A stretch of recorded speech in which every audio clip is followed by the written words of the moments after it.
The poison sat in my pocket like a death sentence. Not for me, for the man I was supposed to murder in exactly 3 hours. Theodore Castellano, Chicago's most dangerous crime lord. My boss. And the only person standing between my kidnapped sister and a watery grave in Lake Michigan. My hands shook as I measured truffle cream into pastry shells, the same hands that would soon add 5 drops of lethal toxin to his wine. 3 years ago, my ex-fiancé destroyed my life. Tonight, his allies would force me to become a killer, unless Theo's impossible plan actually worked. If you want to know how a chef ended up poisoning a mob boss and lived to tell about it, stay until the end. Drop a like and comment your city so I can see how far this story travels. The kitchen had always been Tessa Sullivan's sanctuary, the one place where chaos bowed to precision, where the alchemy of heat and skill could transform raw ingredients into something beautiful. But standing in the industrial kitchen of the Castellano Grand Hotel at 11 p.m. on a Friday, preparing canapés for a gala she was organizing rather than cooking in her own restaurant, that sanctuary felt more like a prison. Her hands moved on autopilot, piping delicate rosettes of truffle cream onto crisp pastry shells. Perfect technique. Flawless execution. The kind of work that used to fill her with pride back when she'd had something to be proud of. Back before Marcus destroyed everything. Miss Sullivan. The voice made her jump. Truffle cream splattered across the stainless steel counter.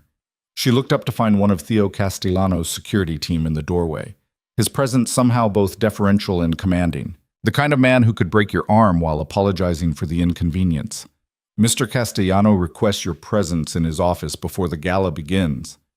Tessa's stomach tightened. In the 6 months she'd worked for Castellano events, she'd met Theodore Castellano exactly 3 times. Each encounter had left her unsettled in ways she couldn't articulate. He was younger than she'd expected for someone who controlled half of Chicago's luxury hospitality industry. Mid-30s, with dark hair that always looked like he'd been running his fingers through it and eyes that seemed to catalog every detail about a person in seconds. There was something dangerous about him, something that made the small hairs on the back of her neck stand up whenever he looked at her, which was often and intensely. I'm in the middle of... She gestured at the 100 remaining canapés. Now, Miss Sullivan. The security guard's tone left no room for argument. Tessa wiped her hands on her apron and checked her reflection in the stainless steel refrigerator, auburn hair escaping its professional bun, a smudge of truffle cream on her cheek, dark circles under her green eyes from another sleepless night replaying the moment she'd walked into Liaison Rouge 3 years ago to find the locks changed and her dreams stolen. She followed the guard through the hotel's private corridors, away from the public spaces where wealthy guests sipped cocktails and pretended not to notice the security cameras tracking their every move. They took an elevator that required a key card, ascending to a floor Tessa had never visited. The hallway was lined with what looked like original Renaissance paintings, the kind of art that belonged in museums, not hotel corridors. Everything about this floor screamed power and money in quantities that made normal people uncomfortable. Theo's office was more like a penthouse apartment. Floor-to-ceiling windows offered a breathtaking view of the Chicago skyline at dusk, the city lights beginning to twinkle like scattered diamonds. He stood at those windows, his back to her, wearing a tuxedo that had clearly been tailored to emphasize his broad shoulders and lean frame. When he turned, his expression was unreadable. Tessa. Her name and his voice always did something strange to her pulse. Thank you for coming. Did I have a choice? The words came out sharper than she'd intended, born from 3 years of being manipulated by men who smiled while they destroyed her. Something flickered in his eyes. Surprise, maybe. Or approval. You always have a choice. That's why I wanted to speak with you before tonight's event. He moved to a bar cart and poured 2 glasses of wine without asking if she wanted one. There's someone attending tonight who I suspect will be unpleasant for you. Her mouth went dry. Who? Marcus Whitmore. Theo handed her a glass, his fingers brushing hers in a way that felt deliberate. He's attending as the guest of Vincent Calabrese, who's considering a partnership with Marcus's restaurant group. The wine sloshed dangerously close to the rim of her glass. Vincent Calabrese. Even she knew that name. Old money, older grudges, and rumored connections to organized crime that no one discussed openly. Why are you telling me this? Her voice came out steadier than she felt. Because I believe in being prepared. Theo's gaze never left her face. And because I want you to know that if Marcus causes any problems tonight, I will handle it, personally. There was something in the way he said personally that made it sound like a threat. Not to her. For her. Mr. Castellano, I appreciate the warning, but I can handle Marcus. Can you? He said it gently, but the words still landed like a slap. I've been handling him for 3 years. By hiding in a kitchen instead of running your own restaurant. Heat flooded her face, embarrassment mixed with anger. Then you know I don't need your pity. I'm not offering pity. He moved closer, close enough that she could smell his cologne. Something expensive and subtly spiced. I'm offering protection. Why? The question escaped before she could stop it. Why do you care what happens to me? I organize your events. I'm barely on your radar. You're wrong about that. His voice dropped lower, intimate in a way that made her skin prickle with awareness. You've been very much on my radar since the day I hired you. Why do you think I insisted on you specifically for this position? Her heart hammered against her ribs. The HR director said I was the most qualified candidate. The HR director says what I tell her to say. He reached out slowly, giving her time to step back, and tucked a loose strand of hair behind her ear. His touch was surprisingly gentle, at odds with the intensity in his eyes. I've been watching you for a long time, Tessa, long before you ever applied to work here. She should have been frightened. Every instinct should have been screaming at her to run. Instead, she found herself leaning into his touch, drawn by something she couldn't name. That's creepy, she managed. Inappropriate. A slight smile curved his lips. Probably both, but I make no apologies for protecting what's mine. I'm not yours. Not yet. He withdrew his hand, stepping back to give her space. Tonight, Marcus will try to humiliate you. He knows you work here, and he can't resist the opportunity to gloat. When that happens, let me handle it. Trust me. I don't know you well enough to trust you. Then consider it a professional courtesy. You're my employee, and I protect what belongs to me.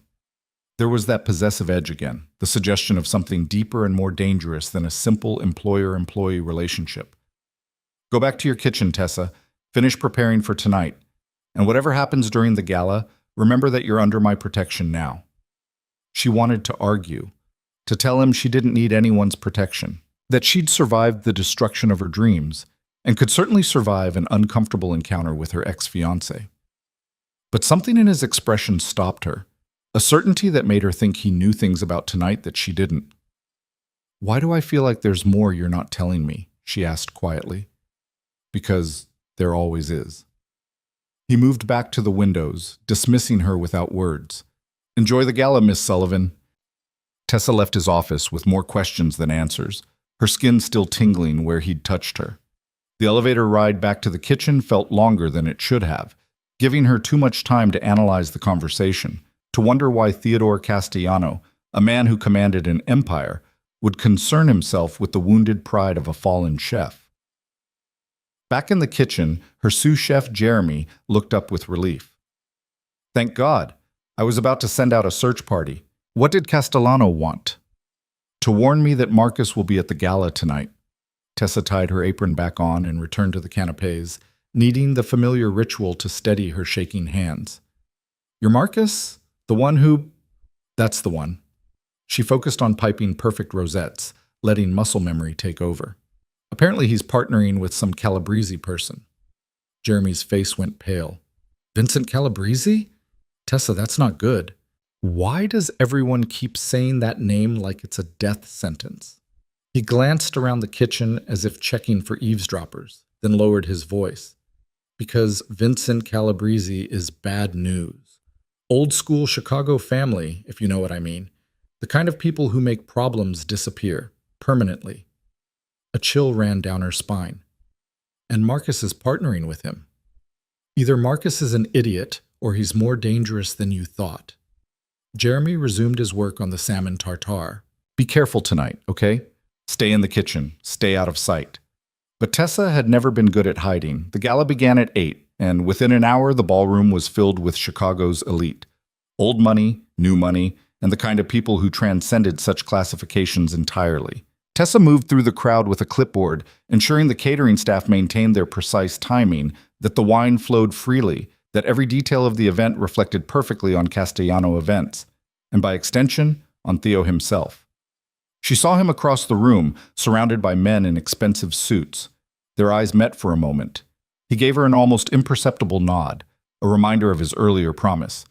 Then his attention returned to his conversation, and she continued her rounds. She didn't see Marcus until it was too late to avoid him.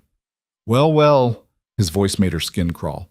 If it isn't my former protege, reduced to party planning, how the mighty have fallen. Tessa turned slowly, giving herself time to school her expression into something neutral. Marcus looked exactly as she remembered, classically handsome in that prep school way. Blonde hair perfectly styled, wearing his success like a second skin. The woman on his arm was young, beautiful, and wearing a diamond that could probably pay Tessa's rent for a year. His new fiancé, she assumed. Marcus. She kept her voice professional, distant. I didn't realize you'd expanded your thievery to include Calabrese's money. Congratulations. His smile sharpened. Still bitter, I see. I thought you'd have gotten over it by now. After all, it's been, 3 years? Time to move on, Tessa. I have moved on. She started to walk away, but his next words stopped her cold. Have you? Because from where I'm standing, you're still playing with food, just in someone else's kitchen instead of your own. He moved closer, his voice dropping to a mock whisper loud enough for nearby guests to hear. Tell me, how much did you have to degrade yourself to get this job? Or did Castellano just take pity on the poor chef whose boyfriend stole everything? Heat flooded her face. Around them, conversations faltered as people turned to watch the drama unfold. She saw his new fiancé's smug smile, saw the vindication in Marcus's eyes, and felt 3 years of rage and humiliation rising in her throat like bile. Mr. Whitmore, Theo's voice cut through the moment like a blade, smooth and deadly. I believe you're making my event planner uncomfortable. That displeases me. Marcus turned, his confidence faltering slightly at Theo's sudden appearance. Mr. Castellano, I was just harassing my employee. Theo moved to stand beside Tessa, his hand settling on the small of her back with a possessiveness that sent shockwaves through her system. At my event, in my hotel, using information you somehow acquired about Miss Sullivan's employment here. His smile didn't reach his eyes. I'm curious how you came by that information, given that we don't publicize our staff roster. A flicker of uncertainty crossed Marcus's face. Vincent mentioned, yes, Vincent. Theo's hand moved slightly, pulling Tessa closer against his side. Your new partner. Tell me, does he know about your history with Miss Sullivan? Does he know that you built your entire restaurant empire on stolen recipes and intellectual property theft? The color drained from Marcus's face. That's a serious accusation. It's a documented fact. Theo's tone remained pleasant, conversational, even as he systematically dismantled Marcus's composure. I have the contracts, the court filings, the testimony from your former investors who you defrauded. I've done my research, Mr. Whitmore. The question is, has Vincent Calabrese done his? Marcus's jaw clenched. Vincent knows everything he needs to know about our business arrangement. Does he? Theo tilted his head slightly, like a predator considering its prey. Then he knows you're currently being sued by 3 different former business partners. He knows you've been operating at a loss for the past 18 months. He knows you're desperate for new capital because your restaurants are hemorrhaging money. He paused. He knows you're using him. Around them, the crowd had grown quiet, everyone straining to hear the conversation. Marcus's face had gone from pale to red, rage and humiliation warring in his expression. You don't know what you're talking about. I know exactly what I'm talking about. Theo's hand tightened on Tessa's back, a gesture of possession that should have offended her, but instead made her feel safe, protected. And now you're going to leave my gala, leave my hotel, and never speak to Miss Sullivan again. Are we clear? For a moment, Tessa thought Marcus might actually swing at Theo. His hands clenched into fists, his face contorted with fury. But then a new voice joined the conversation. Is there a problem here? Vincent Calabrese materialized beside Marcus, and Tessa understood immediately why his name inspired fear. He was older than she'd expected, maybe 60, with silver hair and eyes like chips of ice. Everything about him spoke of old power, old money, old violence carefully hidden beneath a veneer of civilization. "No problem at all," Theo said smoothly. "I was just explaining to Mr. Whitmore that his behavior toward my employee was unacceptable. He was just leaving." Vincent's gaze moved between Theo and Marcus, assessing. Then he smiled, and it was somehow more frightening than his neutral expression. "Marcus, perhaps we should continue our discussion elsewhere. It seems we have much to talk about regarding your business practices." The threat in those words was clear to everyone. Marcus's face went ashen. "Vincent, I can explain." "I'm sure you can." Vincent's hand landed on Marcus's shoulder, and Tessa saw Marcus flinch slightly. "Somewhere more private, shall we?" It wasn't a question.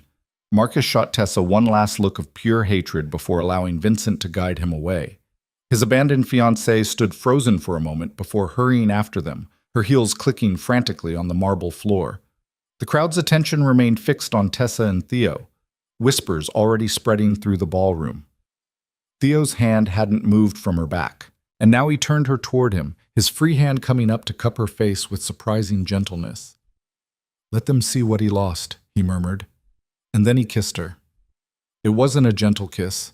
It was possessive, claiming, designed to make a statement to everyone watching. His mouth moved against mine with a confidence that suggested he'd been thinking about this for a long time. "And God help her," Tessa kissed him back. Her hands found his lapels, pulling him closer, even as her rational mind screamed that this was wrong, that he was her boss, that they were in public, that she barely knew him. But none of that mattered as much as the taste of him, the feel of his hand in her hair, the way he kissed her like she was something precious and desired and worth protecting. When he finally pulled back, his thumb brushed across her lower lip. "Tomorrow we talk," he said quietly, for her ears only. "Bedtime." Tonight, let Marcus see exactly what he threw away. She nodded, speechless, as he turned and walked away, leaving her standing in the center of the ballroom with several hundred pairs of eyes on her, and her lips still tingling from his kiss. Jeremy appeared at her elbow moments later, his expression caught between shock and something like admiration. "Okay, so when you said Castellano wanted to talk to you, you left out some pretty important details." "I had no idea." Tessa touched her lips, still unable to process what had just happened. "That wasn't planned." But Jeremy was grinning. "That man has wanted you since the day you walked into this hotel. Everyone with eyes could see it. Everyone except me, apparently." She forced herself to focus on the gala, on her job, on anything other than the fact that Theodore Castellano had just kissed her in front of Chicago's elite. "We need to start the dinner service." But as she returned to her duties, she couldn't shake the feeling that tonight had changed something fundamental. The way Theo had defended her, the way he'd kissed her, the way he'd seemed to know things about Marcus that he shouldn't have been able to know. It all pointed to something larger, something more dangerous than a simple workplace attraction. And when she glanced back at the spot where Marcus and Vincent had been standing, she saw Theo watching her from across the room, his expression intense and unreadable. Tomorrow they would talk. But tonight, Tessa had the distinct feeling that she'd just become a piece in a game she didn't understand. A game played by men who wielded power like weapons and protected what they claimed with ruthless efficiency. The question was, did she want to be claimed? Tessa didn't sleep that night. Every time she closed her eyes, she felt Theo's lips on hers, tasted the expensive wine on his tongue, remembered the way his hand had felt on her back, possessive and protective all at once. And beneath that memory, darker thoughts circled. Marcus's face twisted with rage.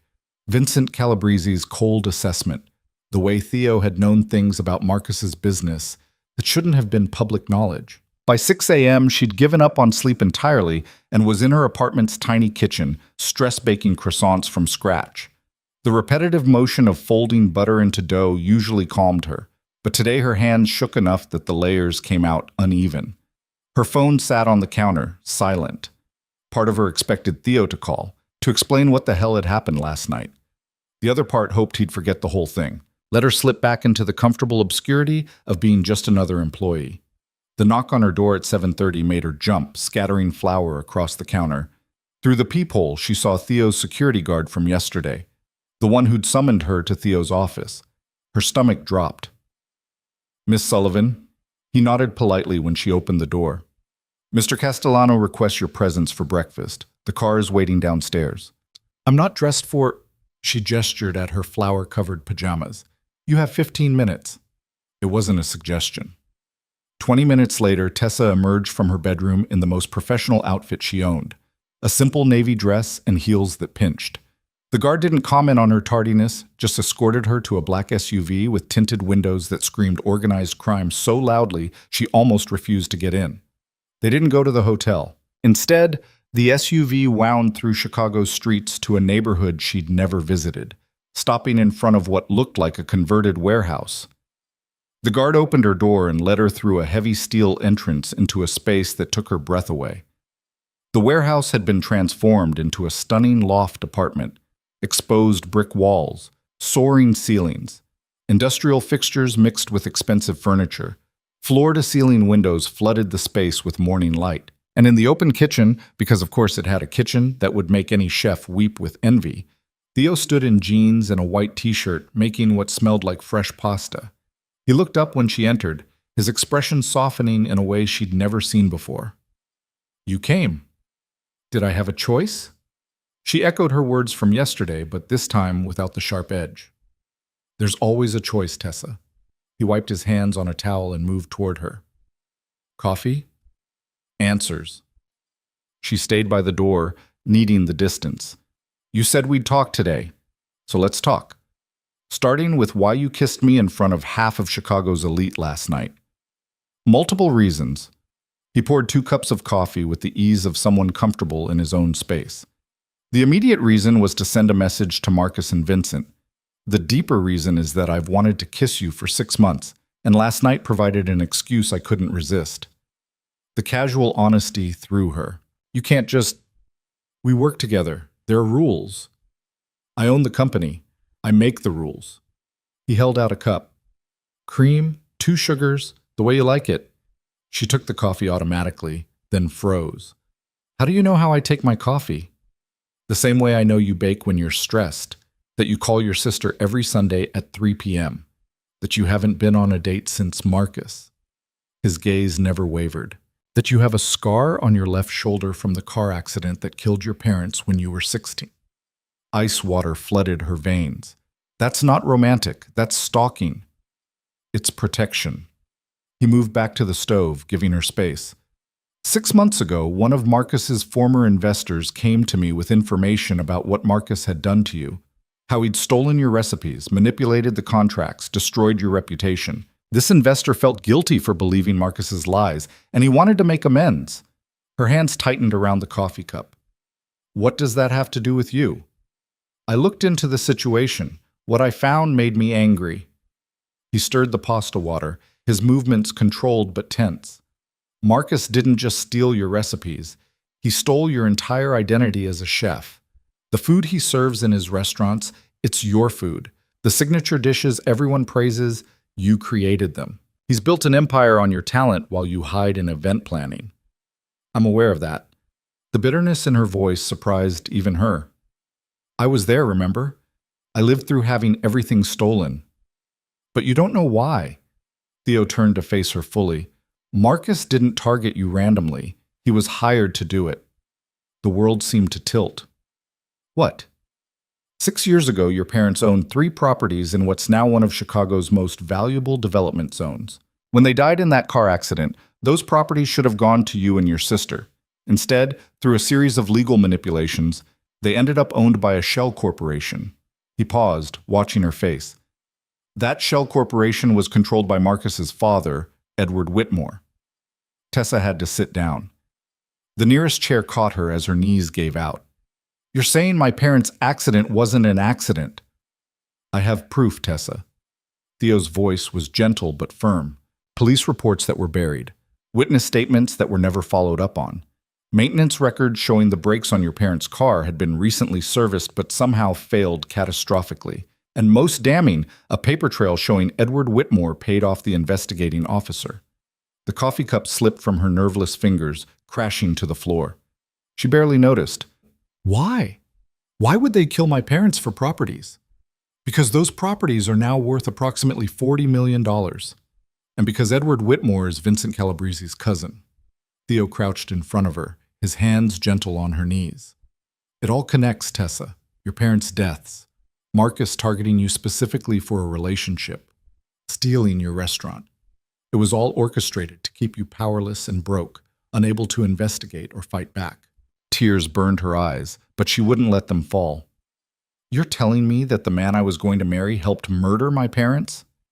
I'm telling you that Marcus is a weapon his family has been using against you for years. Theo's thumbs brushed against her knees, grounding. And I'm telling you that Vincent Calabrese now owns those properties through various legal transfers, and he will do anything to keep them, including killing you and your sister if you become a problem. The realization settled over her like a shroud. That's why you hired me. Not because you wanted to help me, but because you needed to control where I was. Keep me safe while you investigated. That's how it started. His honesty was almost brutal. But then I got to know you, watched you rebuild your confidence, saw your talent, your strength, listened to you laugh with the kitchen staff and turn every event into something special. And somewhere along the way, protecting you stopped being a business decision and started being personal. She wanted to pull away, to rage at him for manipulating her the same way Marcus had. But the way he was looking at her, like she was something precious and rare, made it impossible to move. Why didn't you tell me any of this before? Would you have believed me? A stranger telling you your parents were murdered? That your ex-fiancé was part of a conspiracy against you? He shook his head. You would have thought I was insane. I needed you to trust me first, to see that I was different from Marcus. And the kiss last night was real. His hand came up to cup her face, thumb brushing away a tear she hadn't realized had fallen. Everything I feel for you is real, Tessa. The protection, the investigation, bringing down Marcus and Vincent, that's business. But this, he gestured between them. This is personal. Her phone rang, shrill and intrusive. She fumbled it from her purse, saw her sister Lily's name on the screen. I need to answer this. Theo stood, moving back to give her privacy. Lily? Her voice came out steadier than she felt. Everything okay? It's early for Tessa. Her sister's voice was wrong, tight with fear, trying to sound calm. I'm sorry, I'm so sorry. They said if I didn't call you, they'd... Tessa's blood turned to ice. Lily, what's happening? Where are you? A new voice came on the line, male, unfamiliar, coldly amused. Miss Sullivan, your sister is currently enjoying our hospitality. Whether she continues to enjoy it depends entirely on your cooperation. Theo was suddenly beside her, pressing a button on her phone to activate the speaker. His face had gone hard, dangerous in a way that should have frightened her. Who is this? Tessa demanded, her chef's command voice cutting through the panic. Someone who needs your particular skills. The man chuckled. Tonight, Theodore Castellano is hosting a private dinner for certain business associates. You will be preparing that dinner personally, and you will add a special ingredient to Mr. Castellano's portion. The ingredient will be provided to you this afternoon. Poison. He was asking her to poison Theo. She looked at the man standing beside her, saw the muscle ticking in his jaw, the fury banked in his eyes. And if I refuse? She already knew the answer. Then your sister's body will be found in Lake Michigan, piece by piece. We'll start with her fingers. She has such lovely hands. Would be ashamed to ruin them. The casual cruelty in his tone made her stomach heave. You have until 6 p.m. to confirm your cooperation. A package will be delivered to the hotel kitchen at 4. Follow the instructions precisely, and Lily will be returned to you unharmed after Mr. Castellano's unfortunate passing. The line went dead. For a moment, Tessa couldn't move, couldn't breathe. Then she was on her feet, pacing, her chef's brain already working through the problem even as terror threatened to overwhelm her. I need to go to the police. They have Lily. They're going to kill her.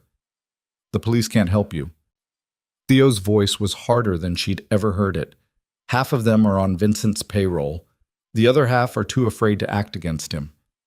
If you go to the police, Lily dies. Then what do I do? She spun to face him, tears finally spilling over. Let them kill you. Choose between my sister and whatever this is between us. You trust me. He closed the distance between them, gripping her shoulders firmly. You let me handle this. How? How can you possibly handle this? They have Lily. They want me to poison you. They're going to kill her if I don't. Tessa. He gave her a gentle shake. Look at me. Really look at me.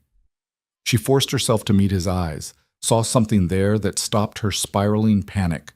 Not fear, not uncertainty, just cold, calculated determination. Do you know what I do? He asked quietly. Not the hotels, not the legitimate businesses. Do you know what I really am? I think I'm starting to figure it out.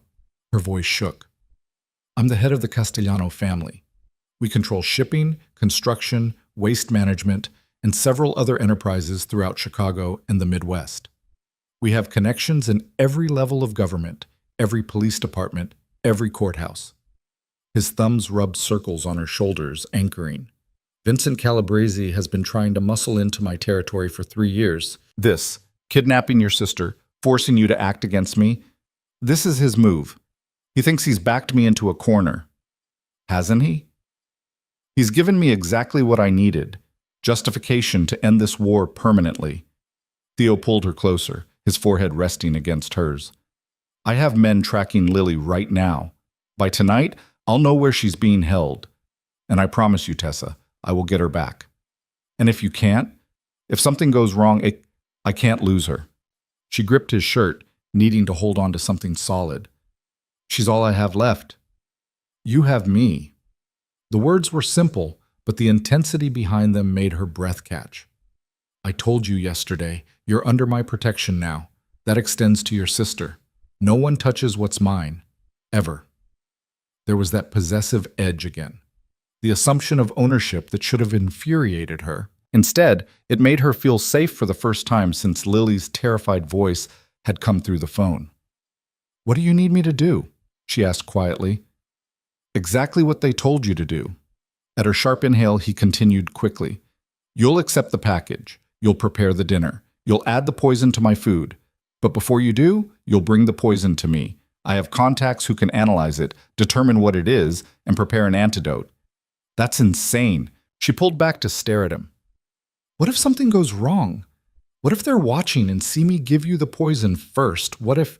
Then we improvise. He cupped her face between his hands. But we will get Lily back, and we will destroy everyone involved in hurting your family. I swear it.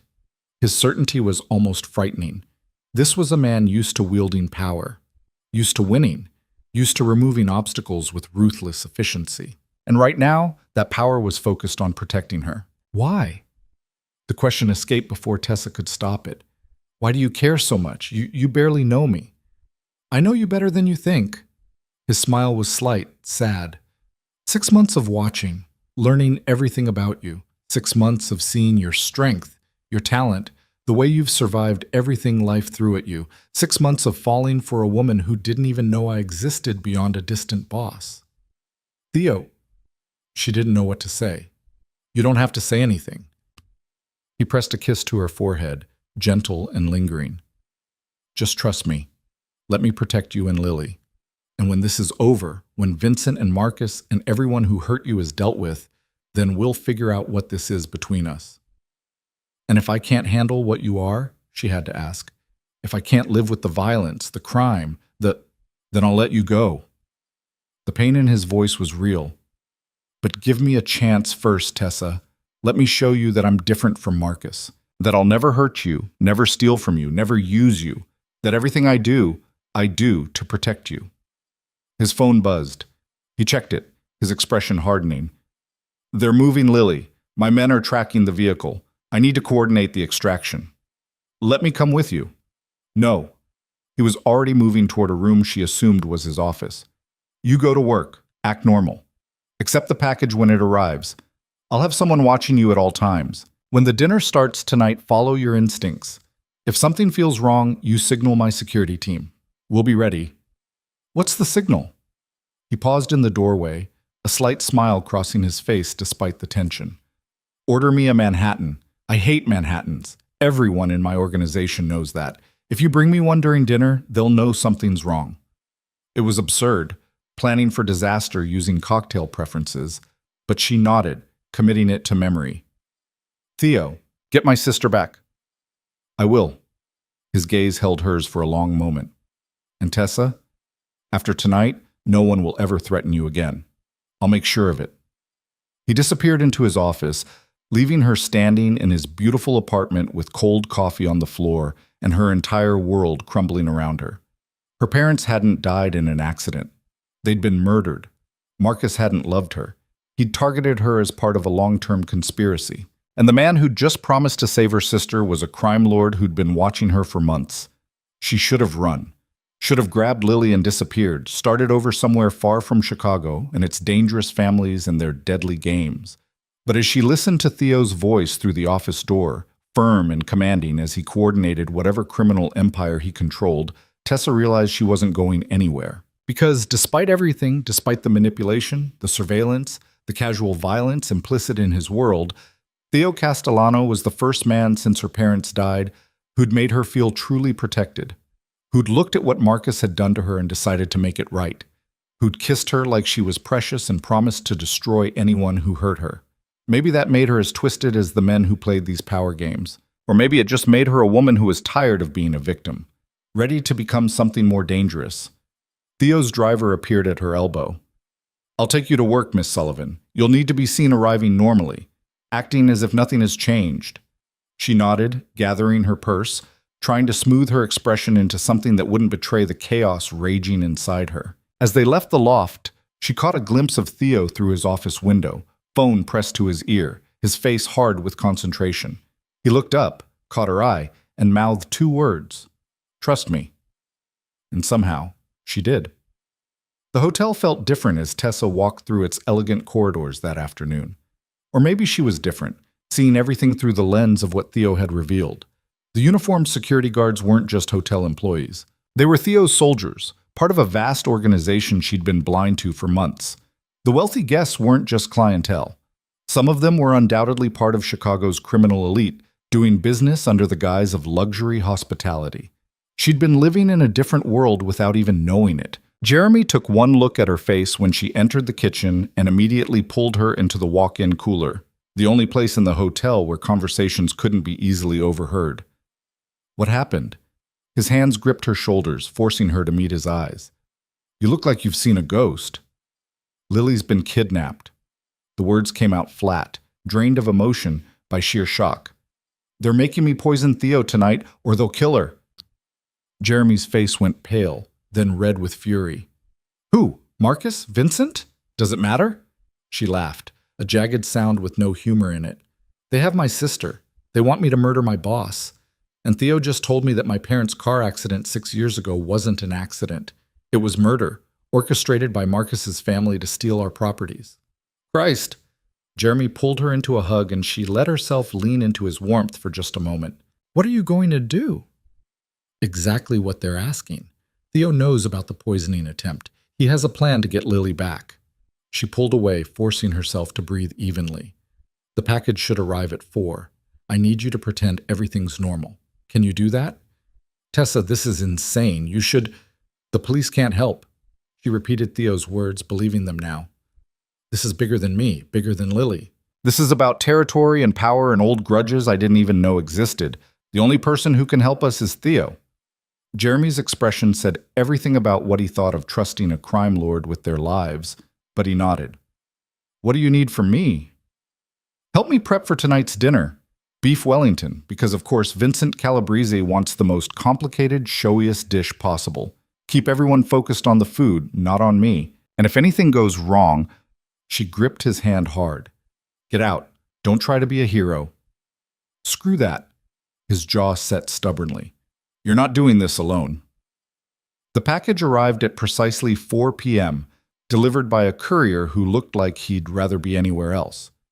Inside the plain brown box was a small vial of clear liquid and a note with typed instructions. Add 5 drops to Castellano's wine during dinner service. Symptoms will appear to be cardiac arrest. Do not deviate. We are watching. Tessa's hands shook as she held the vial, knowing that this innocent-looking liquid could kill Theo if she made even a small mistake. But she'd prepared thousands of dishes in her career, measured thousands of ingredients, She could do this. She had to do this. She pocketed the vial and returned to prepping the beef Wellington, falling into the familiar rhythm of cooking to steady her nerves. Puff pastry, mushroom duxelles, perfectly seared beef tenderloin. Each component required absolute precision and focus. It was almost meditative, this act of creation, and for brief moments she could forget that she was preparing a dinner that could end in multiple deaths. At 5:30, Theo appeared in the kitchen doorway. Their eyes met across the stainless steel workspace, and without a word, she excused herself to check on wine inventory in the cellar. He followed at a discreet distance. The wine cellar was cool, dim, and private. The moment the door closed behind them, Theo pulled her into his arms, and she let herself collapse against him, drawing strength from his solid presence. "Do you have it?" he asked quietly. She handed him the vial, watching as he held it up to the light, examining the clear liquid. "My people analyzed a sample we acquired. It's a synthetic compound that mimics the symptoms of massive cardiac arrest, undetectable in standard toxicology screens, lethal within 30 minutes. His voice was clinical, but his hand tightened on her waist. "There's an antidote, but it has to be administered within 10 minutes of ingestion." "How did you get a sample?" She didn't really want to know, but she asked anyway. One of Vincent's men was persuaded to share information. The casual way he said it suggested things she definitely didn't want details about. "The antidote is already in my system. I took it an hour ago as a preventative measure. So when you add this to my wine, I'll be fine, but I'll need to fake the symptoms." Understanding dawned. "You'll need to pretend you're dying. For about 5 minutes, until my security team can secure Lily and neutralize Vincent's men." He tucked the vial into his jacket pocket, then cupped her face. "I need you to trust me, Tessa. Trust that I've planned for every contingency. Trust that I will get your sister back. What if they kill her the moment they think you're dead?" The fear had been gnawing at her all afternoon. "What if this is just an excuse to eliminate both of us?" "Then they've underestimated how much I care about you." His thumb brushed across her lower lip, the gesture achingly tender. "I have 30 men positioned around the building where Lily's being held. The moment Vincent gets confirmation that I'm dead, they'll extract her. She'll be safe before Vincent realizes he's been played. And what about you? If Vincent thinks you're dying, won't he try to finish the job?" "I'm counting on it." Theo's smile was sharp, dangerous. "Vincent has wanted me dead for 3 years. Tonight he'll think he finally succeeded, and he'll get sloppy. He'll reveal himself, his allies, his complete organization, and then I'll rise from the dead and destroy everything he's built." It was an audacious plan, reckless even. But watching Theo's confidence, seeing the cold calculation in his eyes, she believed he could pull it off. This was a man who'd built an empire through intelligence and ruthlessness, who'd turned legitimate businesses into fronts for a vast criminal enterprise without anyone noticing. If anyone could fake his own death and live to tell about it, it was him. What about Marcus? She had to know. Where does he fit into tonight? Marcus will be at the dinner playing the role of Vincent's loyal partner. Theo's expression hardened. "He'll be watching you closely, waiting to see if you can go through with poisoning me. And when I collapse, he'll finally feel like he's won, like he's destroyed the last piece of your life that gave you hope." "But I'll know you're alive." She gripped his lapels, needing to hold on to something real. "I'll have to watch you fake dying and pretend I don't know it's an act." "Can you do that?" His question was serious, searching her face. "Can you watch me collapse? See Marcus gloat? Maintain your cover until Lily is safe?" Could she? She'd spent 3 years rebuilding herself after Marcus's betrayal, developing armor thick enough to survive in a city that had taken everything from her. But watching Theo die, even knowing it was fake, that would require a different kind of strength. "Yes." The word came out stronger than she felt. "For Lily, I can do anything. For Lily," he pressed a kiss to her forehead. "And maybe a little bit for me." Despite everything, she felt a smile tug at her lips. "Maybe a little bit." His phone buzzed. He checked it, his expression tightening. "They're moving Lily again. My men are tracking, but we're running out of time. You need to get back to the kitchen. Dinner starts in 45 minutes. She nodded, starting toward the door, but his hand caught her wrist. "Tessa, after tonight, things are going to change. Vincent's organization will collapse. Marcus will pay for what he did to you and your family, and there will be questions about what you knew, when you knew it. Are you saying I'm going to be arrested? Fear shot through her. I'm saying that being connected to me comes with complications. His grip tightened. But it also comes with protection. After tonight, everyone in Chicago will know you're mine. That means you'll never have to fear Marcus or anyone else again. But it also means you'll be part of my world, permanently. What if that's not what I want? She had to ask, even though she already knew her answer. Then I'll set you up anywhere in the world you want to go, with enough money to rebuild your life. His voice held no judgment, just sad acceptance. But I hope you'll stay. I hope you'll give us a chance to see what this could be. Us. The word felt dangerous and exhilarating all at once. Ask me again when Lily's safe. Fair enough? He released her wrist, but his gaze held hers. One more thing. When I collapse tonight, Vincent will likely try to get you alone, to ensure you actually poison me and aren't somehow involved in a counter-operation. He might threaten you, might offer you money to disappear, might even try to kill you if he thinks you're a liability. Her blood ran cold. How do I protect myself? You don't. My men will protect you. He pulled a small device from his pocket that looked like an elegant bracelet with a single diamond. Wear this. If you press the stone, it sends an immediate alert to my security team. They'll be on you in seconds. She let him fasten the bracelet around her wrist, the weight of it both comforting and terrifying.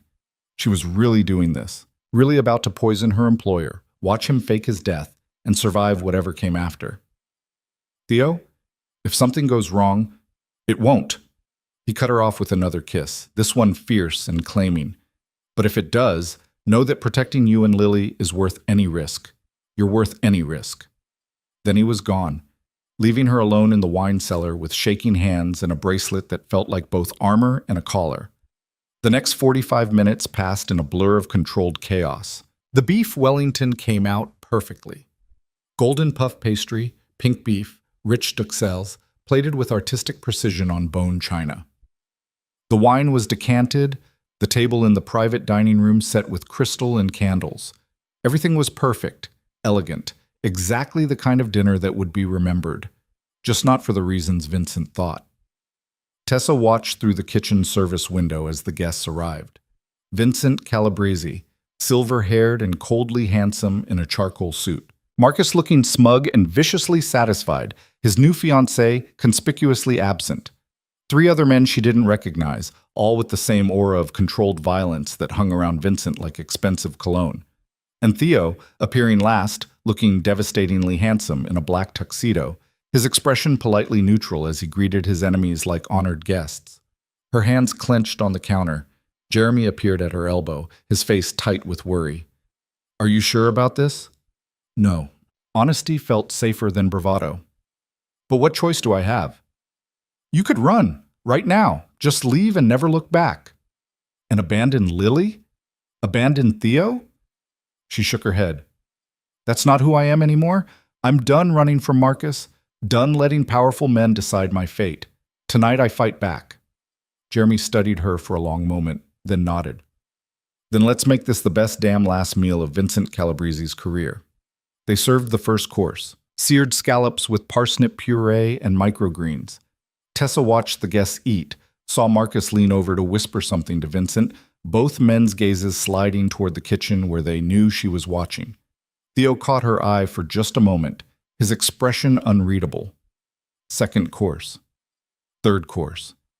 The dinner progressed with agonizing slowness, each dish a masterpiece that she barely registered preparing. Her entire being was focused on the wine service approaching with the main course, on the vial in her pocket that felt heavier with each passing minute. When the beef Wellington was plated and ready, she pulled the vial from her pocket with shaking hands. 5 drops into Theo's wine. That's all it would take. Let me do it. Jeremy reached for the vial, but she pulled back. No, if this goes wrong, I won't let you go down with me. She uncorked Theo's wine, a Bordeaux that cost more than her monthly rent, and carefully, precisely added 5 drops of the clear liquid. It dissolved instantly, leaving no trace. She handed the wine glass to the server along with the others, watched her carry them into the dining room on a silver tray. Through the window, she saw the server place each glass in front of its designated guest, saw Theo lift his, swirl it professionally, inhale the bouquet. Then he drank. For 10 seconds, nothing happened. Theo continued his conversation with the man to his left, his expression pleasant and engaged. Marcus watched him like a hawk, waiting. Vincent's face remained impassive, but his fingers drummed once against the table, the only sign of his anticipation. Then Theo's hand went to his throat. His eyes widened, the glass dropping from his fingers to shatter against the floor. He tried to stand, stumbled, his chair crashing backward as he fell. The dining room erupted into chaos. Vincent was on his feet instantly, as were his men. Marcus stood frozen, shock and savage satisfaction warring on his face. And Theo was on the floor, convulsing, his face contorted in apparent agony, foam flecking his lips. It looked real. It looked so real. And even knowing it was an act, Tessa felt her heart shatter watching him. One of Vincent's men, a thick-necked enforcer, pulled a gun and pointed it at Theo's writhing form. "Should I finish him?" "No." Vincent's voice cut through the chaos. "Let the poison do its work. I want to watch him die slowly. Know that his empire is about to become mine." Marcus finally found his voice. "What about the chef?" "She did this." Vincent's cold gaze swung toward the kitchen, toward Tessa. "Bring her to me." Two men she didn't recognize stormed into her kitchen, grabbed her arms before she could react, and dragged her into the dining room. She didn't fight, couldn't afford to break character now. She kept her face blank, shocked, as if she couldn't understand what was happening. They threw her down beside Theo's still convulsing body. This close, she could see the sweat on his face, the way his muscles locked and spasmed.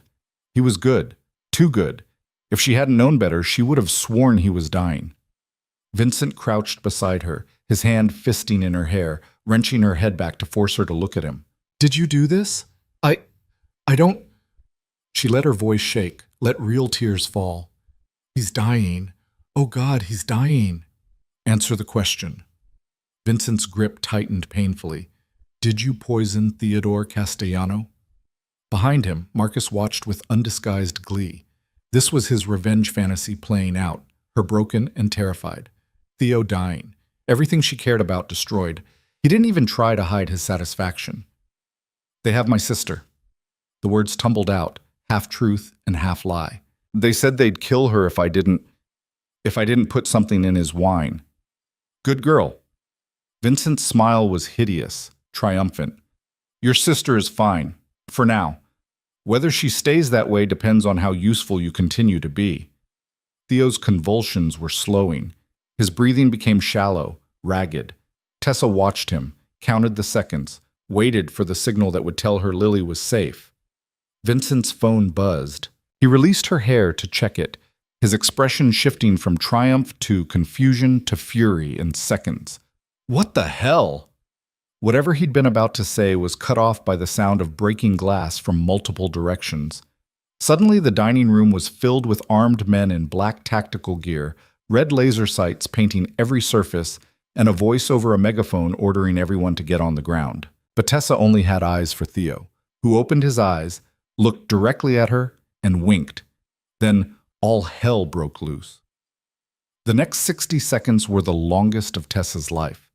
Vincent's men reached for their weapons, but Theo's security team was faster, better trained, utterly ruthless. Gunshots cracked through the elegant dining room, shattering crystal and splintering wood paneling. Tessa threw herself flat beside Theo as bullets zipped overhead, her chef's instinct to avoid injury overriding everything else. Then Theo was moving. Not dying, not weak, but rising with lethal grace, pulling a gun from somewhere inside his jacket and putting 2 rounds into the chest of the enforcer who'd suggested finishing him off minutes earlier. The man dropped like a puppet with cut strings. "Stay down!" Theo shouted at her, then pivoted to aim at Vincent, who'd managed to draw his own weapon. But one of Theo's men tackled Vincent before he could fire, slamming him face first into the imported Italian tile with a crunch that suggested a broken nose. Marcus tried to run. He made it 3 steps before Jeremy, her loyal, brave, utterly insane sous chef, stuck out his leg from the kitchen doorway and sent Marcus sprawling. Jeremy then proceeded to sit on him, which would have been comical if not for the violence erupting around them. The firefight lasted less than a minute. Theo's men were simply better. Better armed, better positioned, better prepared. When the smoke cleared, 3 of Vincent's enforcers were dead or dying. Vincent himself was zip-tied and bleeding on the floor. And Marcus was whimpering under Jeremy's weight. Theo crossed to Tessa in 3 long strides, hauling her to her feet and running his hands over her frantically, checking for injuries. "Are you hurt? Did they—" "I'm fine." She grabbed his face, forcing him to meet her eyes. "Lily! Where's Lily?" "Safe." He pulled out his phone, tapped the screen, then turned it to show her a video feed. Her sister sat in what looked like a hotel room, wrapped in a blanket, unharmed if shaken. A female member of Theo's security team sat beside her, offering water and what looked like reassurance. Relief hit Tessa so hard she nearly collapsed. Theo caught her, held her against his chest as she shook with reaction to everything that had just happened. "She's really okay. My men extracted her 45 seconds after I died." His hand stroked down her back, soothing. "They got everyone involved in her kidnapping. She was never in real danger. I had 3 different teams ready to move the moment Vincent made his play." "You bastard!" Vincent's voice was thick with blood and fury. "You were supposed to be dead." Disappointed, Theo released Tessa reluctantly, turning to face his defeated enemy. "You really thought I'd be stupid enough to eat or drink anything at a dinner with you without taking precautions? I've been building a case against you for 3 years, Vincent. Tonight you finally gave me everything I needed to destroy you completely. You have nothing." But Vincent's confidence was cracking. "This was self-defense at worst. Your lawyers will be busy defending themselves." Theo crouched beside Vincent, his voice dropping to something dangerous and intimate. "See, while you were focused on killing me tonight, my people were executing search warrants on your properties, your businesses, your offshore accounts. We found evidence of money laundering, racketeering, human trafficking, and most relevant to Miss Sullivan here, proof that you ordered the murder of Robert and Catherine Sullivan 6 years ago." The blood drained from Vincent's face, even beaten and bleeding. The implications of what Theo was saying hit him like a physical blow. "You're lying." "I have the maintenance records from their vehicle, the payments you made to the brake specialist who sabotaged them, witness statements from people you thought were too afraid to talk." Theo's smile was terrifying in its cold satisfaction. "And I have Edward Whitmore's confession, recorded 2 hours ago, before he unfortunately suffered a fatal heart attack." Marcus made a strangled sound. "My father? You killed my father." "I didn't have to." Theo didn't even look at Marcus. Once he realized how much evidence I had, he took his own life. Cowardly, but efficient. He did leave a lovely confession behind, though, naming everyone involved in the Sullivan murders, including you, Marcus. "I didn't kill anyone." Marcus struggled under Jeremy's weight, his voice hitting a pitch that would have been satisfying if Tessa wasn't still shaking from adrenaline. "I was 17 when they died. I didn't even know Tessa then." "No, but you knew what your father had done when you targeted her years later." Theo finally turned to look at Marcus, and Tessa saw murder in his eyes. Real murder, not the theatrical kind he'd performed on the dining room floor. "You knew she was the daughter of people your family murdered, and you still seduced her, stole from her, destroyed her career. That makes you complicit. That makes you mine." Police were flooding into the room now. Real police, the kind who weren't on Vincent's payroll. Tessa recognized the lead detective from news coverage of organized crime cases, watched as he took in the scene with professional efficiency. "Mr. Castellano." The detective nodded respectfully. "We got your evidence packages, very thorough. Vincent Calabrese, you're under arrest for conspiracy to commit murder, racketeering, and about 40 other charges I'll detail downtown." He gestured to his officers, who began reading Vincent his rights. Vincent's last look was pure hatred directed at Theo. "This isn't over. I have friends, allies. They'll come for you. For her." "They won't." Theo's certainty was absolute. "Because by morning, everyone will know what happened here tonight. They'll know you tried to kill me and failed. They'll know I have evidence to bring down anyone connected to you, and they'll know that Tessa Sullivan is under my personal protection, which means she's untouchable." He paused. "Unless they want to end up like you." As the police led Vincent away, Tessa felt the reality of what had just happened begin to sink in. Her parents' murderers would face justice. Marcus would pay for what he'd done to her. Lily was safe, and she was standing in a destroyed dining room, having just participated in an elaborate criminal conspiracy, watching the man she'd poisoned orchestrate the arrest of Chicago's most dangerous crime family. "I think I need to sit down." Her voice sounded distant, disconnected. Theo was beside her instantly, guiding her to an undamaged chair, kneeling in front of her. "Breathe, Tessa. Just breathe. It's over." "Is it?" She looked around at the bodies being covered, the evidence being photographed, Marcus being led away in handcuffs. "My parents were murdered. I poisoned you. I could have killed you if your antidote hadn't worked, if something had gone wrong. But it didn't." His hands closed over hers, warm and steady. "You trusted me, and I kept you safe. I kept Lily safe. I kept my promise. By faking your own death and starting a war." Hysteria bubbled up in her throat as a laugh. "This is insane. You're insane. I'm insane for going along with this." "Probably." He smiled slightly. "But you're also incredibly brave. You faced down your worst fear to save your sister. You trusted me even when every instinct probably told you not to. And you're still here, still standing, when most people would have fallen apart." Jeremy appeared, looking rumpled and proud. "For what it's worth, that was the most badass thing I've ever seen. Both of you. Though next time you plan to fake a death, maybe give your sous chef a heads up. I nearly had a heart attack." "You sat on Marcus." Tessa started laughing, couldn't stop. "You literally sat on him like he was a toddler throwing a tantrum. He weighs like 150 pounds. It wasn't hard." Jeremy grinned. "Besides, after what he did to you, I've wanted to punch him for 3 years. Sitting on him was the next best thing." The detective approached, notebook in hand. "Miss Sullivan, I need to take your statement about tonight's events and about your parents' case." The next 2 hours were a blur of questions, explanations, and legal maneuvering that Tessa barely understood. Theo stayed beside her the entire time, his presence both comforting and intimidating as he guided her answers, made sure she didn't incriminate herself in ways that couldn't be explained as acting under duress. By the time they finished, dawn was breaking over Chicago. The dining room had been cleared of bodies, evidence collected, and Theo's hotel staff were already working on repairs. You'd never know a small war had been fought here hours ago. "I want to see Lily." Tessa stood on shaking legs, exhausted but determined. "She's at my penthouse."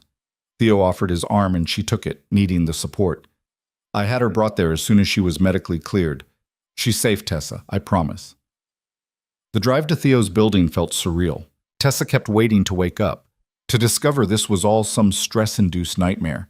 But Theo's hand stayed warm in hers, real and solid, anchoring her to reality. His penthouse took up the entire top floor, all glass and steel and expensive art that probably cost more than her entire life. But she barely noticed the luxury. All she saw was Lily curled up on a massive sectional sofa, alive and whole, and crying the moment she saw her. Tessa ran to her, gathering her baby sister into her arms, both of them sobbing with relief and residual terror. Lily was 23, tall and beautiful and so achingly young, and she'd been kidnapped because of a war Tessa hadn't even known was being fought. "I'm so sorry." Tessa kissed her hair, her face, anywhere she could reach. "Lily, I'm so sorry. This is all my fault." "No." Lily pulled back, gripping her shoulders hard. "Those men said you'd blame yourself. They said you'd feel guilty. But Tessa, you saved me. Whatever you did, however this happened, you saved me." "Theo saved you." Tessa glanced back at where he stood by the windows, giving them privacy. "I just did what I had to do." Lily's gaze followed hers, assessing. "The scary hot mob boss." "Crime lord." Tessa didn't know why she corrected her.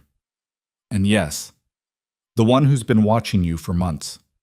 At Tessa's startled expression, Lily smiled shakily. "His security team wasn't exactly subtle once they rescued me. They told me everything. How he's been protecting you, investigating your parents' death, planning to take down Vincent and Marcus." She paused. "They also mentioned he's completely in love with you." Tessa's heart stuttered. "They said that?" "They didn't have to.